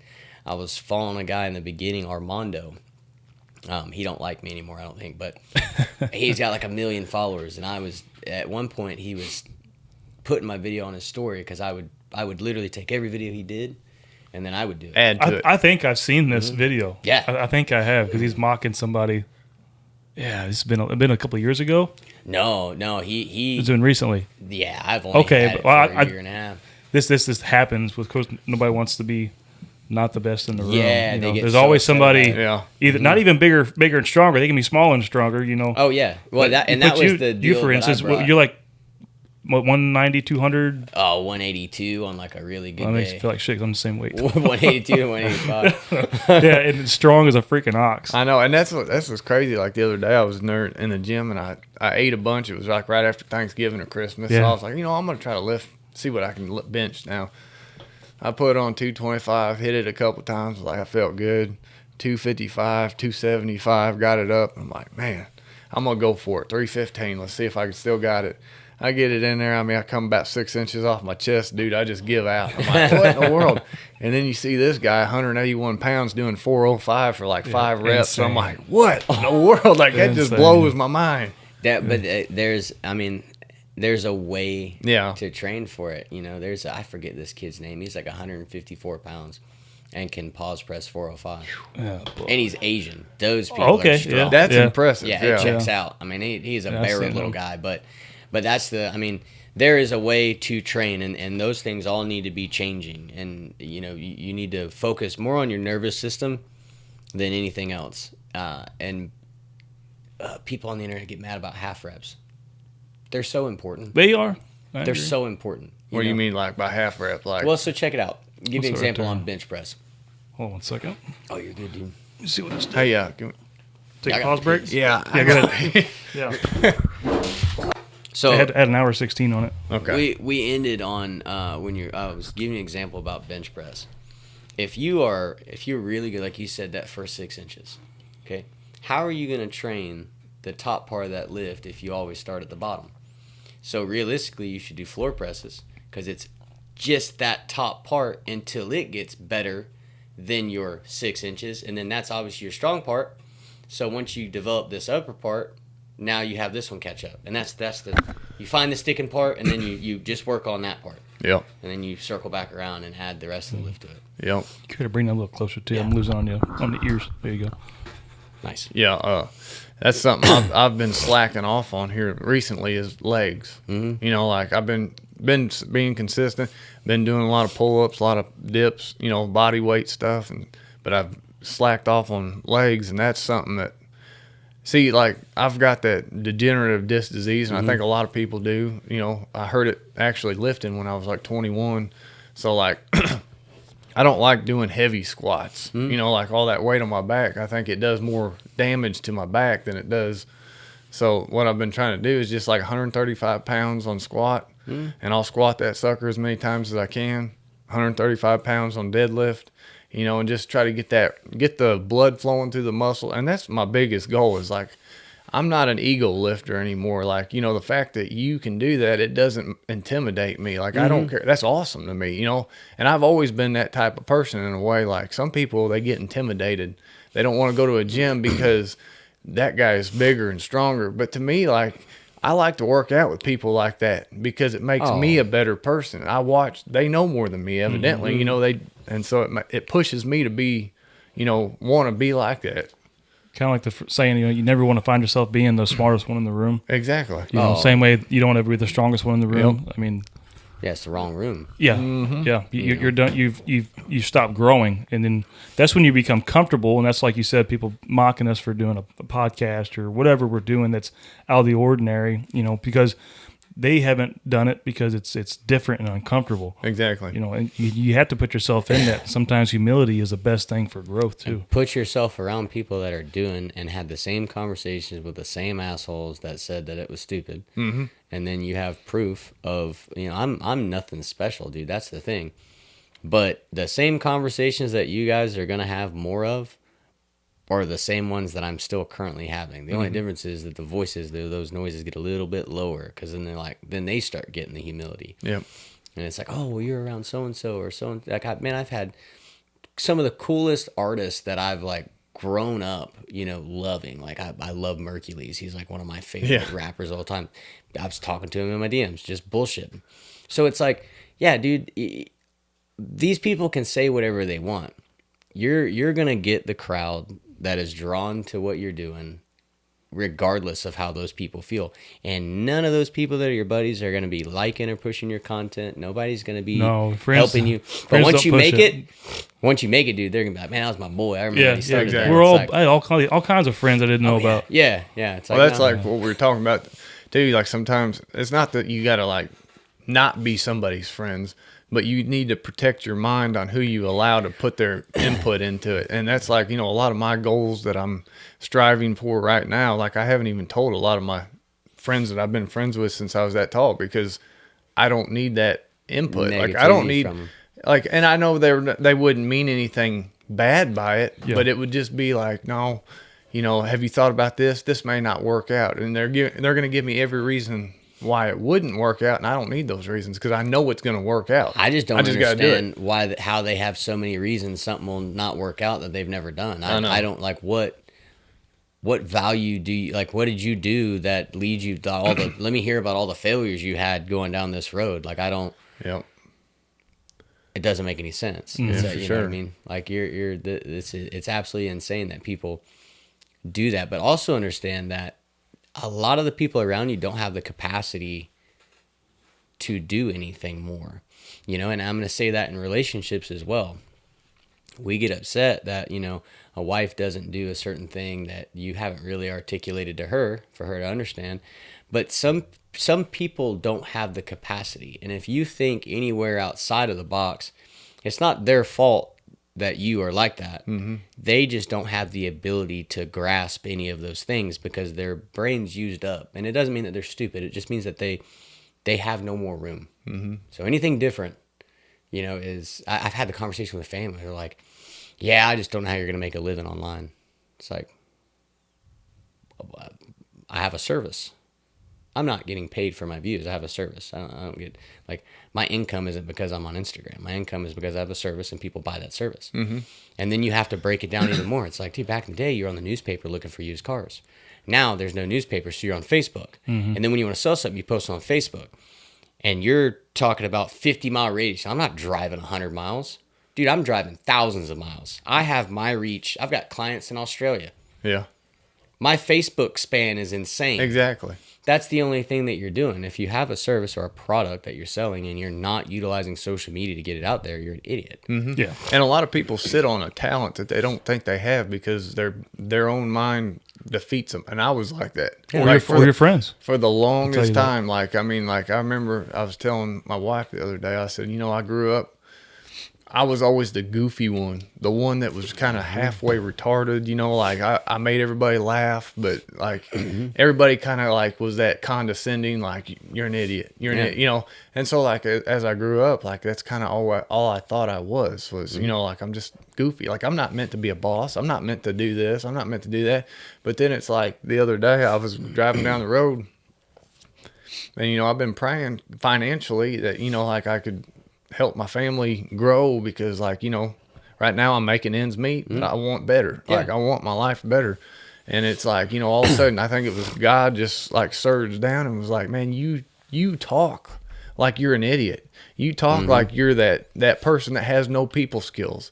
But I've given you that talent, but you don't see it yet. You know, and it's like, and it's just like, man, I need to really just grasp that. And I think everybody's like that, is everybody has a hidden talent that they don't really know until they really, you know, If you were told that you could never make the team, there is a like 0.005% chance that you ever try out. Exactly.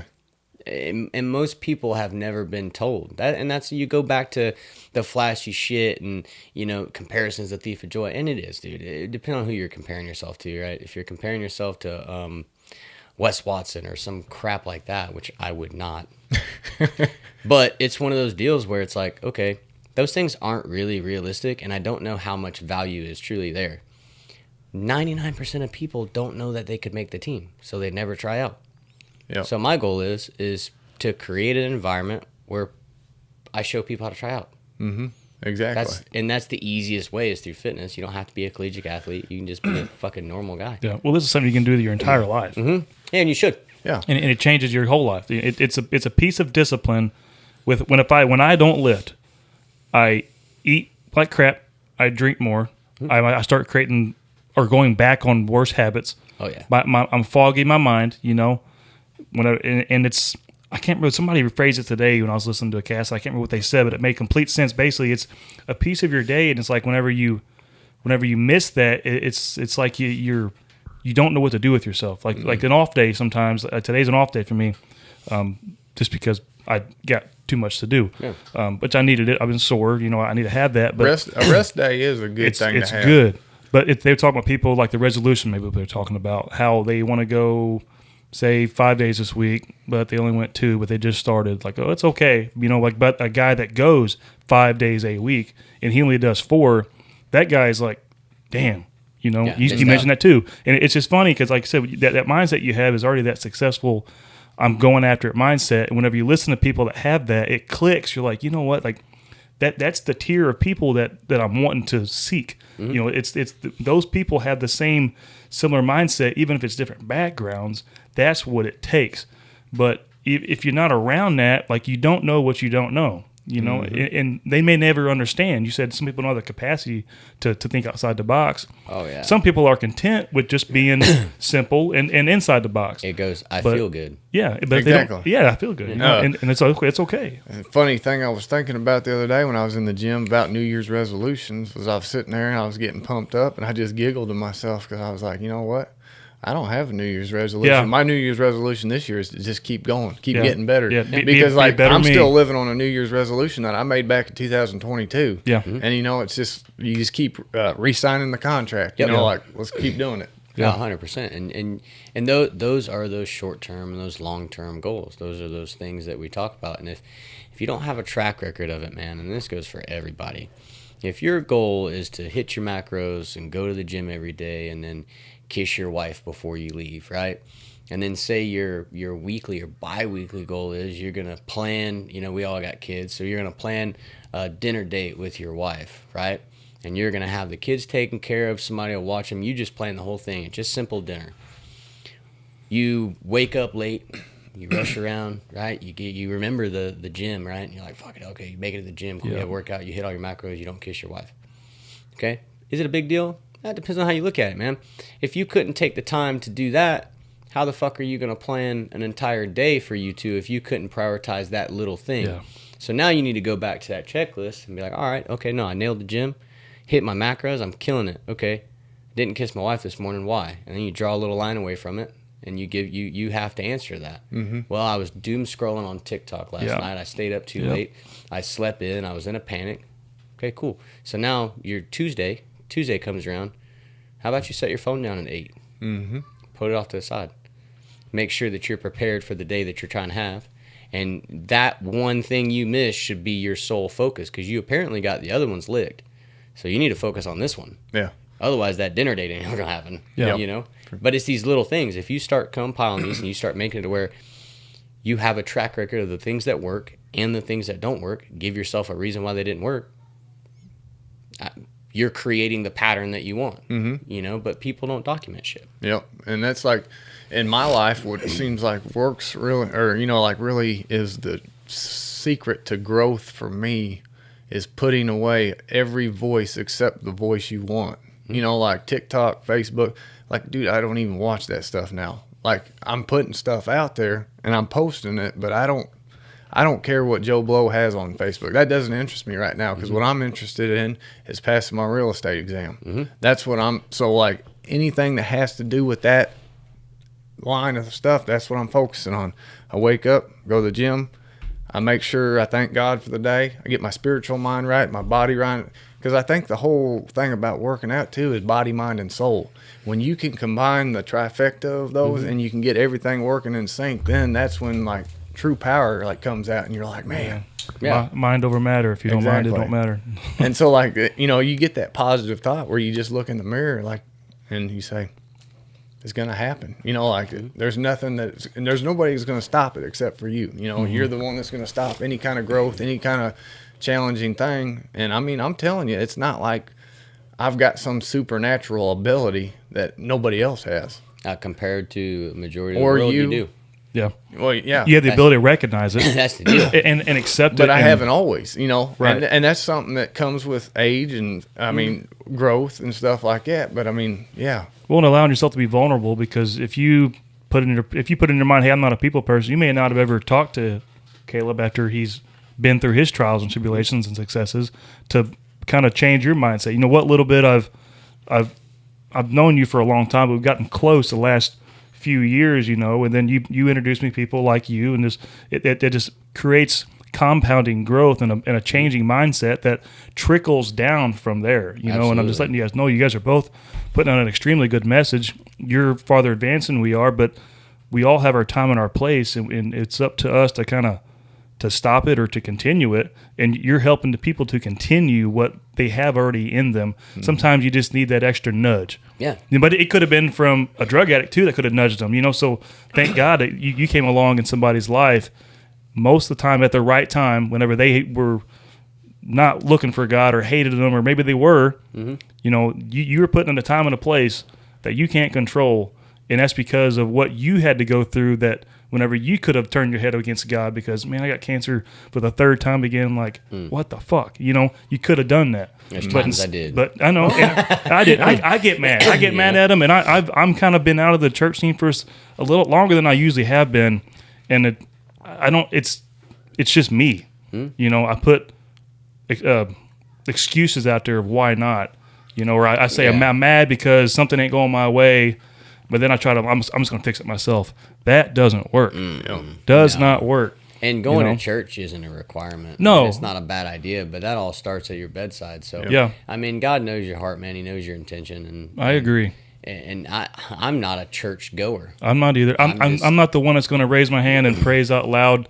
I'm kind of, you know, and I think of it, but I don't. Yeah, and I think that there's a certain level of comfortability with that, right? I mean, there's a time and a place, right? And I think some of those things will be uncontrollable when it happens. Yeah. It's just like, hell, the last time I went to church, I cried, and I was fighting it back, you know. And I wasn't really sure why I was crying. I just knew that I was in a place that I was supposed to be in, and I avoided the place for a long time. So sometimes you need those factory resets. Yeah. That's when. Yeah. So like when I was in high school, man, I was hurt by the church. Like I had a chip on my shoulder, and I mean, I was like, I'm not gonna get into all the reasonings and stuff, but like, I mean, I was just kind of, and I grew up in church. My mom and dad, they took me to church Sunday morning, Sunday night, Wednesday night, and so like I was raised in it. And then like high school, man, I was hurt, and I was like, screw this. Like, you know, I don't want nothing to do with it. I fell out, got married, you know, lived what I thought was awesome, drank beer every weekend. I mean, just getting smashed all the time. And it was, you know, at the time I thought that was what life was about, you know, happiness and this and that. And then like I had a kid. By the time that kid was, I think Kaylee was like 2. I remember it just like convicted me, like a voice spoke in my head and was like, man, you need to take your family to church because you're the man of the house. And if you don't take them to church, then who's going to? You know, like you're supposed to lead them. And my wife wasn't raised in church. So like I remember fighting that thought, and I'm like, man, I don't want to go to church. Like, I'm mad at those people. Like, they're a bunch of people that just judge you, and that's all they do. Well, I did it, and like I said, I've been going now for about 4 years, and you're never gonna find a church that doesn't judge people. You're never gonna find a church that has. We're all human. Exactly. I am the worst sinner. Like, and that's the thing is like I don't want to. You can't be on a social platform and people think that you're above them. I'm not. I'm the worst of the worst. Like, you got to continuously remind people that exactly. you're Yeah. not. But that's that's like, where you used to do that, and look at you now. Like, yeah, but I understand that, and I'm owning that. I think And if I'm you own still it, doing it. That's where there's I'm still I got fucking up. I got a freaking foul mouth. Okay, it is what it is. I drink some. I used to let it control me, and that's something at a step in a process. I enjoy having a beer or bourbon. I hate whenever I do too much because then it reminds me of the time where I was consumed by that, and it wasn't getting anything accomplished. Oh, yeah. Nothing accomplished. And hearing like your testimonies and your voice, it makes me think. Maybe slow down a little more even. I'll tell you right now, dude, I have never, not once, met somebody that regretted getting sober. Yeah. And it's not for everybody, and that's fine. I can't have an occasional anything. Yeah. It's just, and my wife looks at I me. know some people that are like that. Yeah, dude, she's like, you're the most headstrong person that I've ever met in my life. Why can't you just have one? And my response to that is, if God gave me the ability to be above average in a lot of different areas in my life, he can't give me everything, and that's one of the things that takes away from everything I'm capable of doing. Yeah, exactly. So it has no place for me. Well, and that's like me. Like, I mean, I don't hardly ever drink. I can't say I'm completely sober because this last weekend at deer camp, me and my buddy had about 4 beers apiece, just sitting around the bonfire. But I definitely don't drink hardly at all. And like, I can really tell that it doesn't do the same thing for me that it used to do. Like, I mean, after those 4 beers, I was like, oh, give me a water. I don't want to get soused, and I don't want to get like just out of my mind because that's not fun anymore. What's fun is like what we're doing right here. 100% sober, we're having real conversations with real men. That's what's cool. It doesn't. There's another. That brings me to another thing. There's a Bible verse I wrote down. It's 1 Corinthians 13:11. When I was a child, I spoke as a child. I thought as a child. I reasoned like a child. But when I became a man, I put away childish things. And I've known that verse my whole life, and I never really got it until like right now. And it's like I understand what it's talking about. Like, yeah, like drinking beer, partying, and stuff like that. That was fun, and I'm not going to take anything away from that. I met a lot of good people in those times, Man. but it's not what I'm wanting to do now. Like, that's not how I'm wanting to continue. You see a lot of people that grow up their whole. And, they're in their 40s and 50s, and they're still not being the dad that they need to be. They're still not being the husband they need to be because they're still staying at the bar till 3 o'clock every night. Every night. And that's where my issue is when it's an every night thing. You come in, you kick your shoes off, and you're no longer growing. Oh, yeah. And then you're working at work more than you're working on yourself. You're like you mentioned in one of your videos about it's a way of coping with whatever it is going on in your life, and that every night thing that it creates a habit. 21 days in a row creates a habit. I've been in drinking habits. I drink probably 3 times a week. Yeah. Or if a lot of times if I'm doing this, I'll have a bourbon.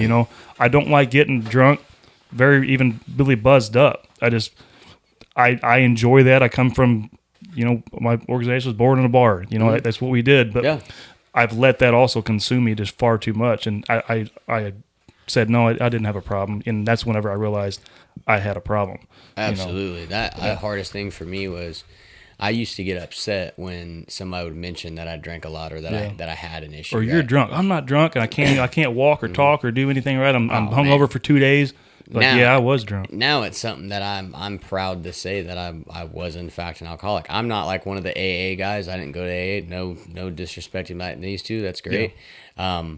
I was fortunate enough to be in a position in my life where I didn't need it. But the one thing I disagree with in that whole field is, my name's Caleb and I'm an alcoholic. It's like, no, motherfucker, I was an alcoholic. I'm not that no more. I don't do that. I don't introduce that in my life. And could I physically have one drink right now? Absolutely. But my question is, why would I? Yeah. If everything in my life has started to happen because my relationship with God, my sobriety, why would I ever why would I introduce that back into my life if things are starting to get better? Yeah. It just doesn't make You sense. realize you don't need that. Well, because the thing is inviting God in my life didn't make things worse, right? So if I had to pick one, yeah. which one do you think is the exactly. culprit? Yeah. You know? Well, and that's the thing I've realized as I've gotten older is like alcohol, like, yeah, it at the time it seems like it's fun. You know, like you loosen up, you have fun and stuff like that. But dude, like you want to have like real true fun, like really experience a true, you know, high with God or something like that. And you know, with your good friends, or you see somebody come up to you and say, "Man, I like, you know, you've helped me out." You know, like that's fun to me now. Yeah, like we're it's supposed not to service people. exactly. And like I said, like alcohol doesn't really get me anywhere. It doesn't get me ahead. It always takes me one step back. damn sure. So I could like, you know, stick to my diet solid for 5-6 days. But if I go out Friday night and I slam all the beer I want and smash all the food right at the end, I mean, bam, I'm just 3 days back. Now I got to go 3 days, you know. But if you can just keep that consistent journey forward, that's, you know, I think in my life, that's what I'm doing. You know, like I don't. Dude, and that, like, when, you know, I'll go to California on Wednesday, and nobody there drinks. Like, And you have a good time. all of them are sober. Like, you know, all the people, the fitness people that guys follow, right? Jimmy Queen and Brad Dunn and all these dudes are all sober. Mm-hmm. So then you got to ask yourself, right? It goes back to surround yourself with certain people. You're not going to get the ticket to $1 million talking to a homeless man. Exactly. Now, you may gain a lot of knowledge talking to that man. You may get some wisdom coming from that man, but you're not. You will never have a plan to be a millionaire talking to someone that's never even come close to $1 million. So you gotta surround yourself with whatever that is. And it's the same thing I tell people on the call with me. It's like, man, I'm not going to pressure you into buying a program with me. I'm not a salesman. But what I will say is when you get off this phone, allow the person that you want to be inside the room and co-sign on the decisions that you're making. Yeah. Because that guy knows exactly what it's going to take to be that version. That's a damn good narrative. Yep, for sure. If you want to be a millionaire, surround yourself with millionaires. Mm-hmm. Yeah. And I mean that's a saying, but And- it's true. Yeah. And If with you want to that- be a good person, Dude, and with that same thing, money will get you in rooms, but it will not keep you there. Mm-hmm. The quality of the person that you are and what value you bring is its own thing. Exactly. Rich That's man its is a own lonely currency.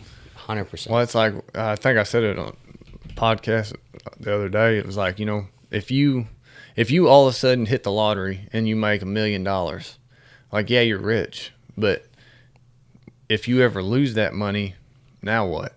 Mm-hmm. But if you build your skills up, like, you know, and you develop a career and stuff like that, and you earn a lot of money and you lose it, you still got every step that you've ever taken to build those skills. Now you've got those skills, go out and do it again, you know, and just dude. keep doing it. And it's just like with the whole content thing. Somebody was like, "What happens if you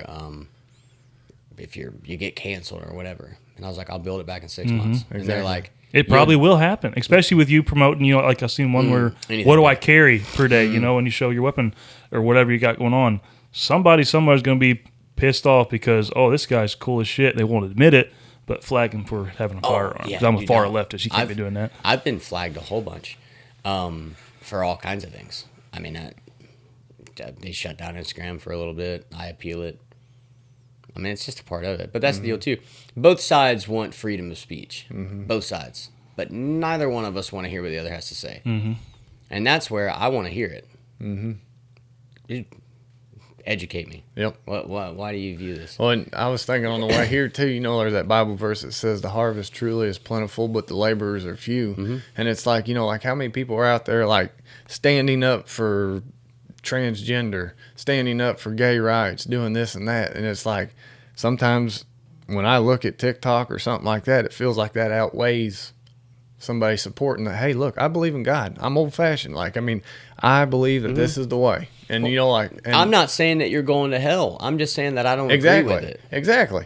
And we were called to love everyone like that. So it's like, you know, I'm not judging them because actually I feel, you know, it's like a sadness. Like, it's like, man, I want them to experience what I'm going through right And now. I don't want them to suffer. The thing too, though, is that they can experience the exact same thing and still be gay. That's the misunderstanding in the Bible as well. If all sin falls short of glory of God, and I'm not supposed to hate you because you're gay or anything else, and I sin every single day. Mm-hmm. I do not see how I earn my ticket to heaven because I'm married to a woman as opposed to you. There's a lot of gay people in heaven and there's a lot of good people in hell. And the quicker we realize that, then the less we'll worry about it. Well, you know what I mean? Yeah. I think at the judgment day, when you get down there, you're going to see a lot of people in heaven that you never thought you would. And you're going to see a lot of people in hell that you're like, holy cow. Like, I thought he was, he went to church every Sunday, like, Yeah. he was a deacon. Yeah. It all comes back around, man. And that's the whole deal. I had somebody, I made a joke on some video I did where I was like, I don't care how many pronouns you got. I don't give a shit. Just don't try and change my kid's mind and how I'm raising them. And I don't care. Post it, promote it. I'm not worried about it. And I had somebody, I was like, man, I know you've seen that, and I'm transgender, and I know you would never work with someone like me. I said, sure I would. Absolutely would. Why wouldn't I? I don't hate you. I don't dislike you in the slightest. I'm not emotionally invested in that small. You could be a phenomenal person. I'm not that invested in it. Mm-hmm. The person you are, truly who you are, is probably not this thing, right? This is a part of it. It's not the whole part. I'm not in a position to judge you on that at all. I don't care. Yeah. I care about you. Yeah. But it's not going to hinder me from doing anything. Yeah, I'm not gonna believe that, but I mean, I'm not gonna judge I'm not you for putting doing a dress on exactly. to go hang you're out gonna at a know, party. You're gonna know exactly where I stand, and I'm gonna know exactly where you stand. And I'm gonna do that in the most respectful way possible. Yep. Right. But here's the deal too. It's no different than swingers. It's no different than a damn swinger. Okay, you want to share your spouse? That's your thing. That's your business. Do not approach my wife with any of those weird ass tendencies because you're gonna get a reaction that you are not prepared to have. Yeah. That's an old school way of thinking, but that's more accepted than all the other things. That's crazy to me. Mm-hmm. You're okay with giving your wife off and you sleeping with another woman. You're okay with that, but you're casting stones at somebody because they're just with a dude over there by themselves, being as gay as they want to be. Mm-hmm. No way am I going to take any sort of constructive criticism from somebody that does that. Mm-hmm. You're crazy. That's for sure. Yeah, that's just you don't want to. That's the hardest thing I think for me in my life. There's a lot of things that like you said, we're supposed to call to love everybody like Christ loves them. It's hard to love the sinner, hate the sin. Like it's that kind of thing, and sometimes like those kind of scenarios are like. Me personally, that's the hardest thing to get over because that's not how my brain's wired. I'm not wired to be gay. Mm-hmm. So I don't understand that. And that's why it's foreign to me.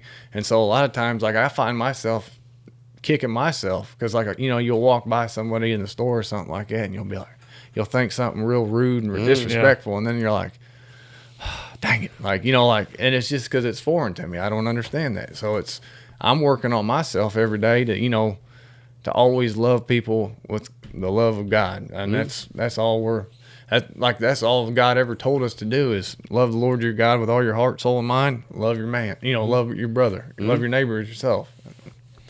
So those are the two commandments, and sometimes it's hard to do that. There's a lot of people out there that's hard to love. I don't know if you've met anybody like that, but I have a big problem with reading people really fast.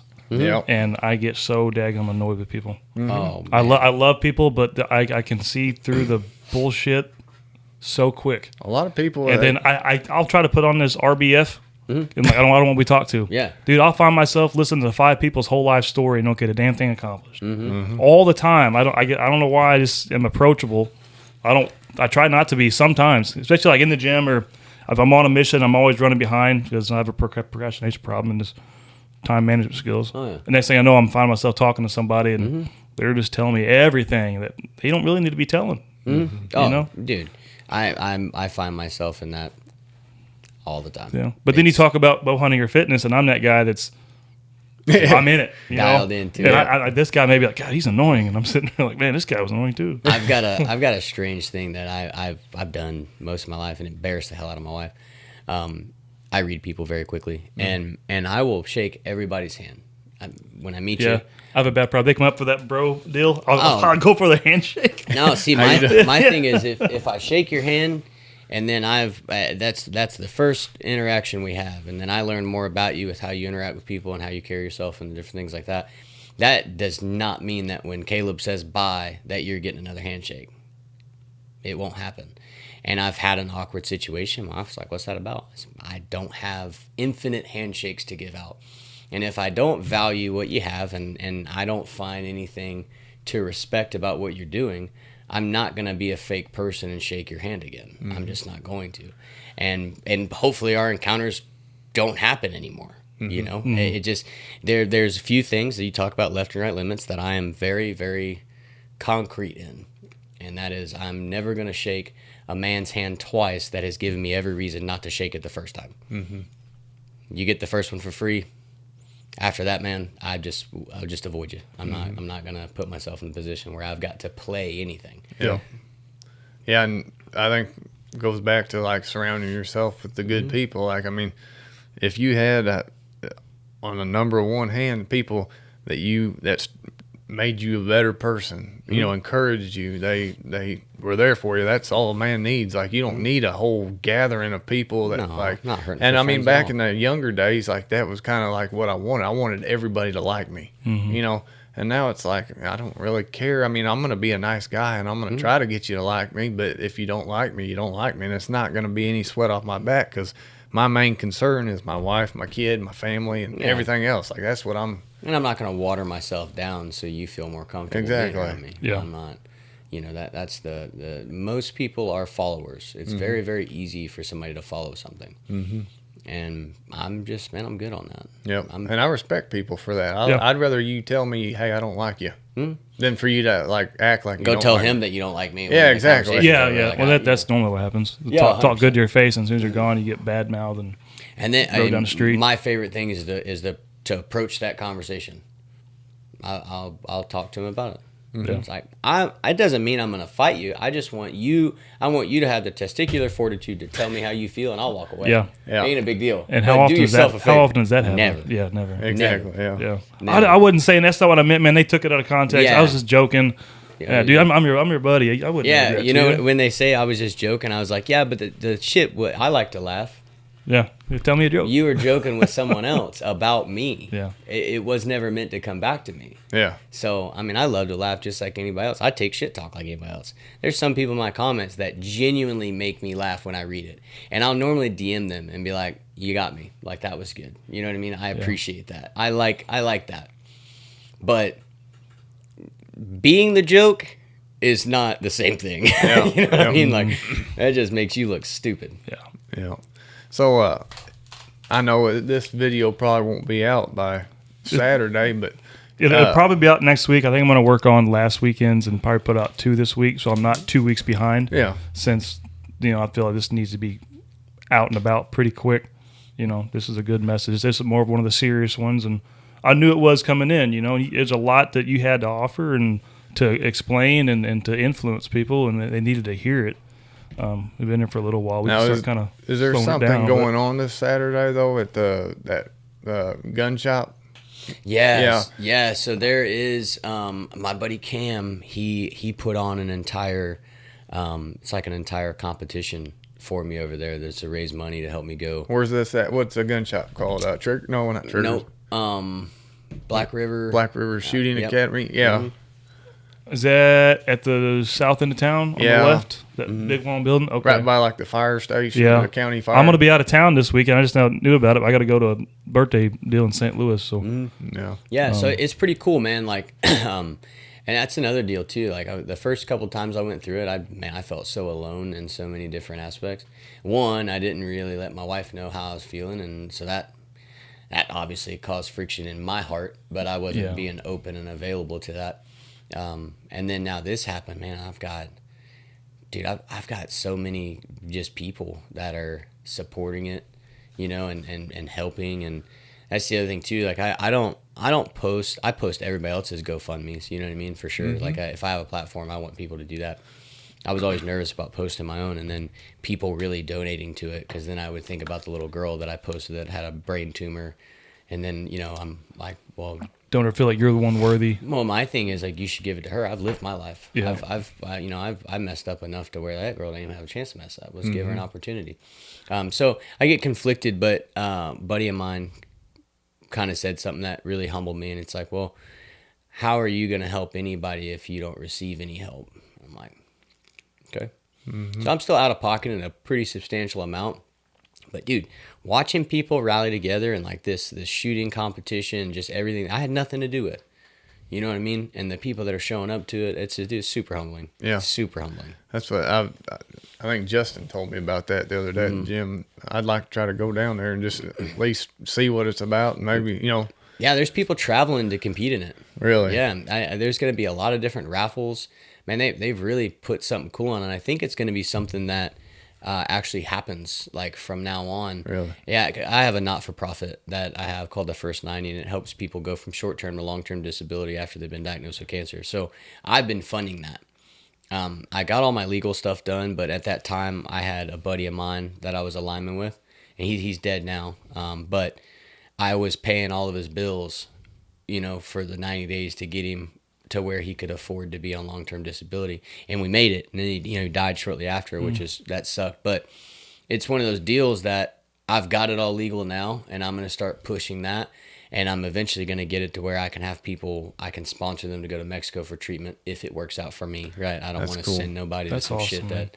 But that's the impact, man. You know, that's the beauty. Like, you know, like I was telling my wife the other day, like I don't want to be rich to be rich. Dude, I would love to be wealthy enough so I could give. You know, like It seems like most people that are givers are the ones that are becoming wealthy in whatever sense that means. Well, like the other day, my buddy one of my best friends was talking about money troubles. I was like, I'd love to be able to just write you a $20,000 check right now and just be like, bub, this is from being friends with me. Like, you do with what you can. My grandpa said the coolest thing in the world when I was very young, and I was complaining about money, and he said, if money is your only issue, you don't have any. And that's coming from a man that's worked his ass off every day of his life and lives with a lot of regrets too, you know. And now he's getting older in age, and he just battled cancer and won. And I was talking to him the other day, and I was like, you know what's going on, dude? How you feeling? I always talk shit with him. He's at this point, we're so in sync, you know, like I have a lot to offer him, so that the tables have kind of turned some, you know. And he's like, man, I have terrible dreams. He's like, when you get older and you getting closer to the end of the road, he's like, you really start dreaming about the things that you fucked up on. I was like, God, I'm doing that now. Like, that sounds terrible. I can only imagine the things young. I conquer up, you know, towards that. But, man, it should be a revolving door, man. You should be able to help. And the biggest impact, and what I've noticed on even the GoFundMe for me, is some of these people that, you know, donate $4 or $7, and I'm thinking like, not, oh, why couldn't it be more? I'm like, dude, I bet this person's looking at their bank account. It's like, what can I give? I'm like, that'd make you cry, you know what I mean? Because I'm undeserving as hell, and just knowing that many people support me like that is, I mean, what more can you ask? Besides the hundreds and hundreds of messages I get for praying, and, you know, it's like, dude, if you're in a position, which you guys will be too, I'm telling you, as long as you just keep your foot on the gas and keep doing it, the same thing's going to happen. But when you're in that position and people message you about you doing something for them, or, you know, my favorite thing is like, I know you're not going to read this. And then I send them a video like, hey, I'm fucking reading it. Yeah. And I appreciate that you. probably means a world to them, man. But it's huge, dude. I'm, like I said, I'm nobody. But it's like, even the first encounter, somebody started recognizing me at a First Form event. And this couple came up. It's like, you're Caleb. I was like, yeah, what's up? They're like, would you take a picture? So I grabbed their phone, took a picture of them, you know. And the husband started laughing. He goes, will you take one with us? I said, dude, I'll be honest with you, I've never fucking been asked that. No kidding. I was like, absolutely. You want me to sign your baby too? But that doesn't show humbleness. I don't know what dude, and he goes, you have to do this every time. I say, I'm really flattered you think it's going to happen a lot, but yeah, absolutely I will. Yeah, that's awesome. I love it. Yeah, it's the coolest thing ever. And that's like, yeah, when you know, like the Bible, like Moses for say, he, you know, when God asked him to go talk to the king or the Pharaoh to free his people, and he had a stuttering problem, you know, like he's like, but God used him in a mighty way. And it's like, how many, you know, I myself have looked at myself and I'm like, man, I'm not very smart. You know, like I can't really get my words and my brain to cooperate. I say all kinds of goofy stuff, but it's like, you know, sometimes the willingness to act means more than the ability to do it. You know what I'm saying? Here's the deal, right? Look at mixed martial arts. So I've been in mixed martial arts a majority of my life. I still train. I love it. I can't tell you how many senseis I've had, how many instructors I've had that I can beat the brakes off of. Yeah. That does not mean that I know more about fighting than them. Yeah. It just means that I'm younger, I'm stronger, and I'm currently more capable. Yeah. Right?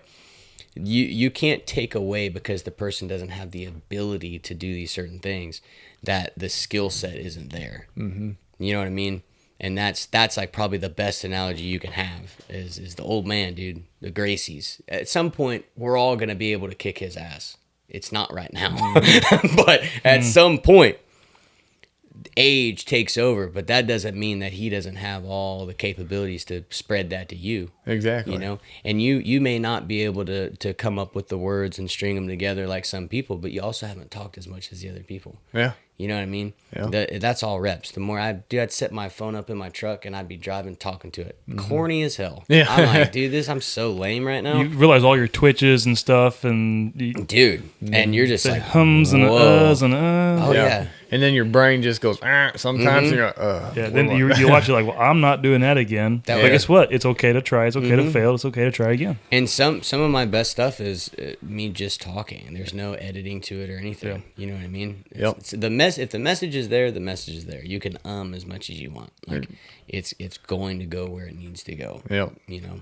I always hated speech class because they'd always make you get up in front of everybody and first word, I never did it. But I didn't have to either. No, I didn't finish college either. But you know, like that's one of my goals that I've kind of set for myself is every day, like trying to make yourself better. Like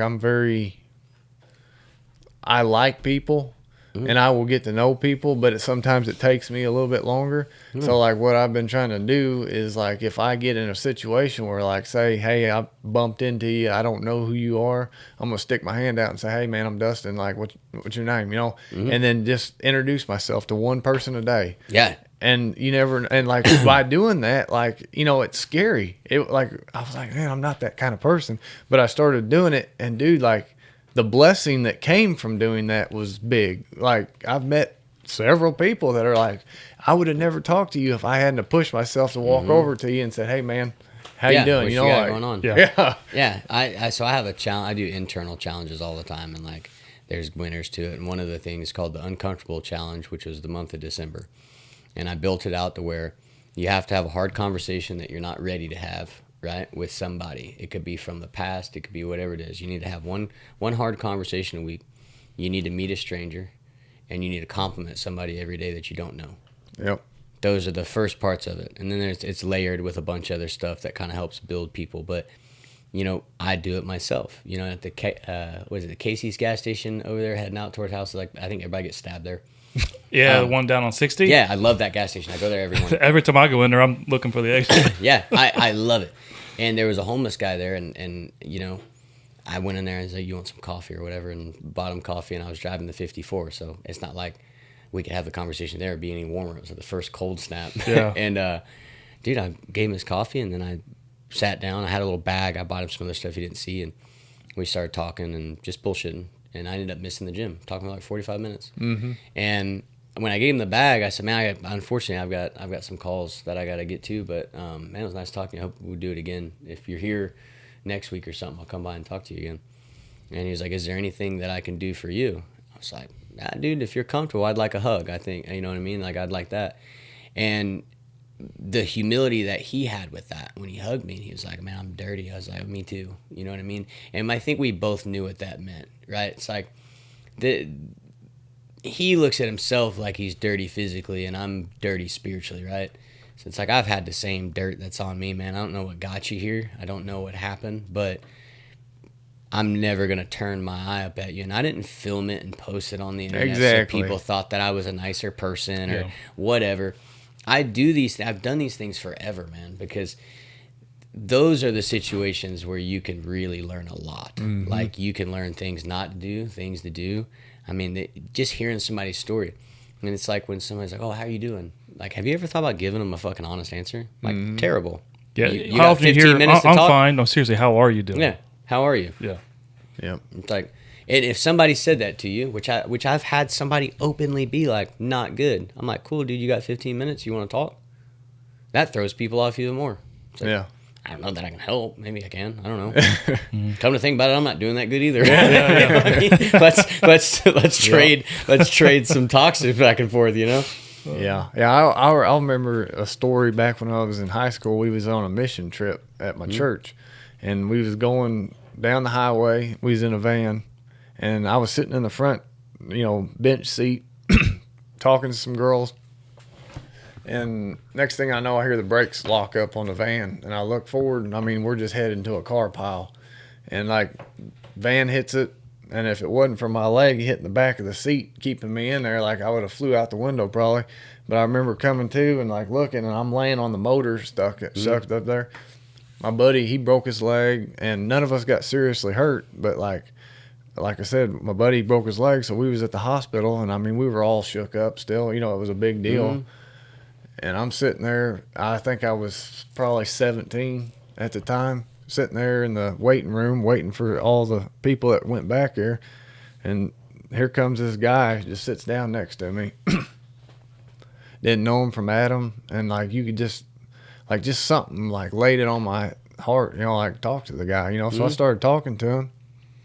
Next thing you know, like, man, that one thing led to another, and I ended up like leading him to the Lord right there. And he was bawling, like crying, and I was like, that wasn't by happenstance. Like that was meant to be. Like No, you run into that people. was and like you never know like the blessing that comes from that moment. Like that, I was on cloud nine. I still, when I think about that to this day, it still like makes me, I'm like, dude, that was awesome. Like when that happened, it was just that feeling that hit me. And you never know who you're going to run into or who you can help at that time. Yeah, the worst thing you can do is value your time more than somebody else's. And a lot of times it's I'm gonna admit it. Sometimes you do get selfish like that. Like I'm like, dude, I got to make time for this. My wife's on me to get this done. I got to do that. Like I ain't got time for you. And a lot of times it's hard to just slow yourself down and just treat every moment like it could be your last moment. Yeah. Yeah, and just like full circle, man. Just be there for people for no other reason. And you may get dirty looks. I know, like complimenting a stranger, right? Telling the old lady that her hair is beautiful or she looks good. You're probably gonna get looked at like a creeper. You talking about telling your wife that? Telling an old lady. Telling an old lady. Telling just someone random, man, like that she worked hard to put herself together. And let her know that she looks good. And not you're gonna have a 50-50. It's either gonna be, well, thank you so much, whatever. It's gonna be like, you fucking what? Creep. Yeah. Exactly. But that's just, we don't know how to accept compliments. Exactly. Nowadays people think you're hitting on them or something like that. It's like, no, dude. No. Well, it is hard to accept compliments. I mean, you probably get complimented all the time. I don't even know that I read it. Well, I mean, like you're out and about, and people's like, hey, your physique, I'm sure. Like I get it some. I know you have to, and I'm just like, thanks. I don't know what to say, but deep down, you're like, well, I did work hard for that. I appreciate it. Yeah, thanks. Yeah, I think it's probably easier for me now because then I have something that's like, oh yeah, and I can get in a conversation like, now I can help you.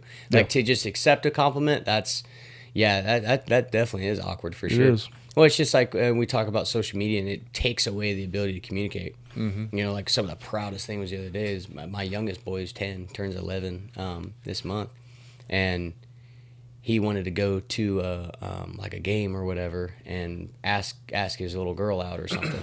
So he bought her flowers and did it in person, and I'm like, my fucking man, dude. Yeah, did do it over text message. Like or right there, Facebook. dude, you just beat a majority of young men in this world. Yeah. If you can do that, show up when you say you're going to be somewhere and be early, and communicate in person, and you are the pinnacle. You're top notch. Yep. You know what I mean? And that's sad. That's like, good. Yeah. I remember when you're passing notes and there was that awkward tension of like, you received it, you still know what it says, and then you have to talk, and it's like, you might be getting some bad news right now or whatever, Now they don't have that. I still remember. Snapchat and I remember them days you ask a girl out do a dance or something, and then she gives you a letter back, and it's like folded up in origami. Origami. And you're So like, you gotta flip how do through I it. open this sucker? Tearing the pages. Purple or blue? Which one do I want? Yeah. And then you're all excited, and it finally comes and says, No. I got a boyfriend."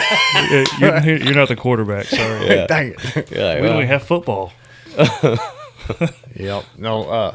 So, what is your page called on Yeah. Facebook? So how can people get a hold of you? so on Facebook, it's just Caleb Watson. Or I mean, like wherever your Instagram. Yeah, Instagram is Caleb_Watt, and then like my fitness program in general is Reform Fitness. Reform Fitness. Reform Yeah. Fitness. I'll make sure and get that from you after we leave, and I'll be able to post it up on the sources and Yeah, whatnot. yeah, But definitely. if you guys are talk to this guy, follow him. He's got a message deeper than what you're going to see in the first 5 seconds. It's way more than that. You may have like this gruff, rough look on the outside, and you are, but you have an inside. It's a totally different river flowing. It Yeah, is. man, I appreciate that. So And keep doing what you're doing, man. Like I said, keep prayer warriors out there. Pray for this guy, and not just him, but the ones that's following you and seeing you and looking up to you and struggling worse than you. Because we all have that. Yeah. We all have that people, because you're doing something greater than what the majority of us are, and we need you to,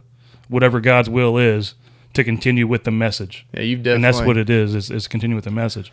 God's not done with you. No. I mean, you beat it once, you're going to beat it again, and I mean, yeah, there- it's exciting, man. there's purpose. I'm pumped about it. It's the same thing with this. Like, everybody's wrapped up in how much exposure they can get. Like, even in on my side of it, people will deny podcasts because of following, and I'm like, what about the message? The message could make everybody viral, right? Yeah.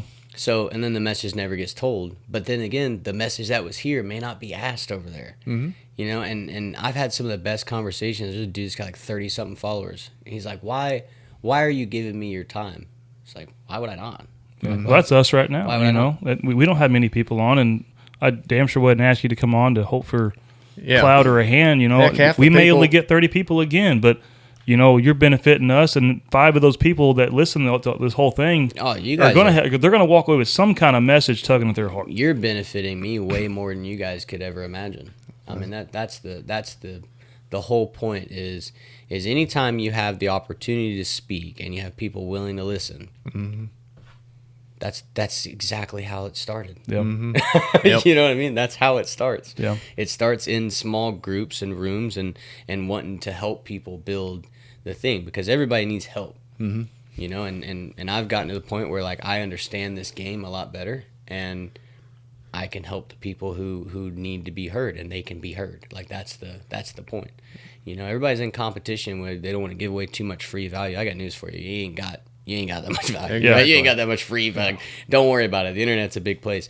You just need to get the message out, and then start small. Yeah, because Folks. like you said earlier, like social media is like a huge, Massive. Billions of people. How many lives can you touch by just sharing that? I was talking to my buddy the other day, talk about like churches sending missionaries overseas and stuff like that. And that's great. And they have a place and a purpose and stuff like that. But I told my buddy, I was like, one of the hardest mission fields that you'll ever be in is right where you live. Yeah. Because everybody knows you. They've seen Yeah. you last year. They've seen you, what you did yesterday, all your mistakes. And then now you're coming on a social presence and you're doing That's it. So, phenomenal. so like you said, you have clients in Australia. Mm-hmm. So, like it gets around. So it's like, that's one of the biggest mission fields, I think. And it's, not everybody's called to be a preacher, but I feel like everybody that's a Christian is called to share God's love with the world. So, Absolutely. like that's what I'm wanting to do. And that's what I feel like I'm called to do. And just have fun with it and enjoy conversations about hunting, about fitness, about, stuff I love to do along with that. But, just conjoin everything together and just make it what I like to do. That's what I love doing. This has been an awesome night. Oh no, it has Yeah, been. I've I've enjoyed enjoyed it so much, and I can't thank you enough, man, for coming down. And, Dude, I can't, man. the second time I ever met you, but I appreciate getting to know you better and Absolutely. having I conversation love the with you. setup, man. I love everything you guys got going on. I appreciate it. You're always welcome back, and I'll see you at the Yes. gym some, and stay in touch, and I wish you the best travels and safety and recovery, and Dude, you strength guys and fortitude, and get to watch it. It'll all go down. yeah, Yeah, anybody out there that's made it this far on the podcast, send up prayers. yep, yeah, and we'll get the links posted up so you can follow and get along and see what's going on in his journey and see what's maybe it can benefit your journey too. Hopefully so. Exactly. Hopefully. Well, gentlemen, I appreciate it. We'll wrap this up, and you guys keep on keeping on. Get out there, lift weights, fling some arrows, and share God's word. See you next time. Stay wild. Stay wild.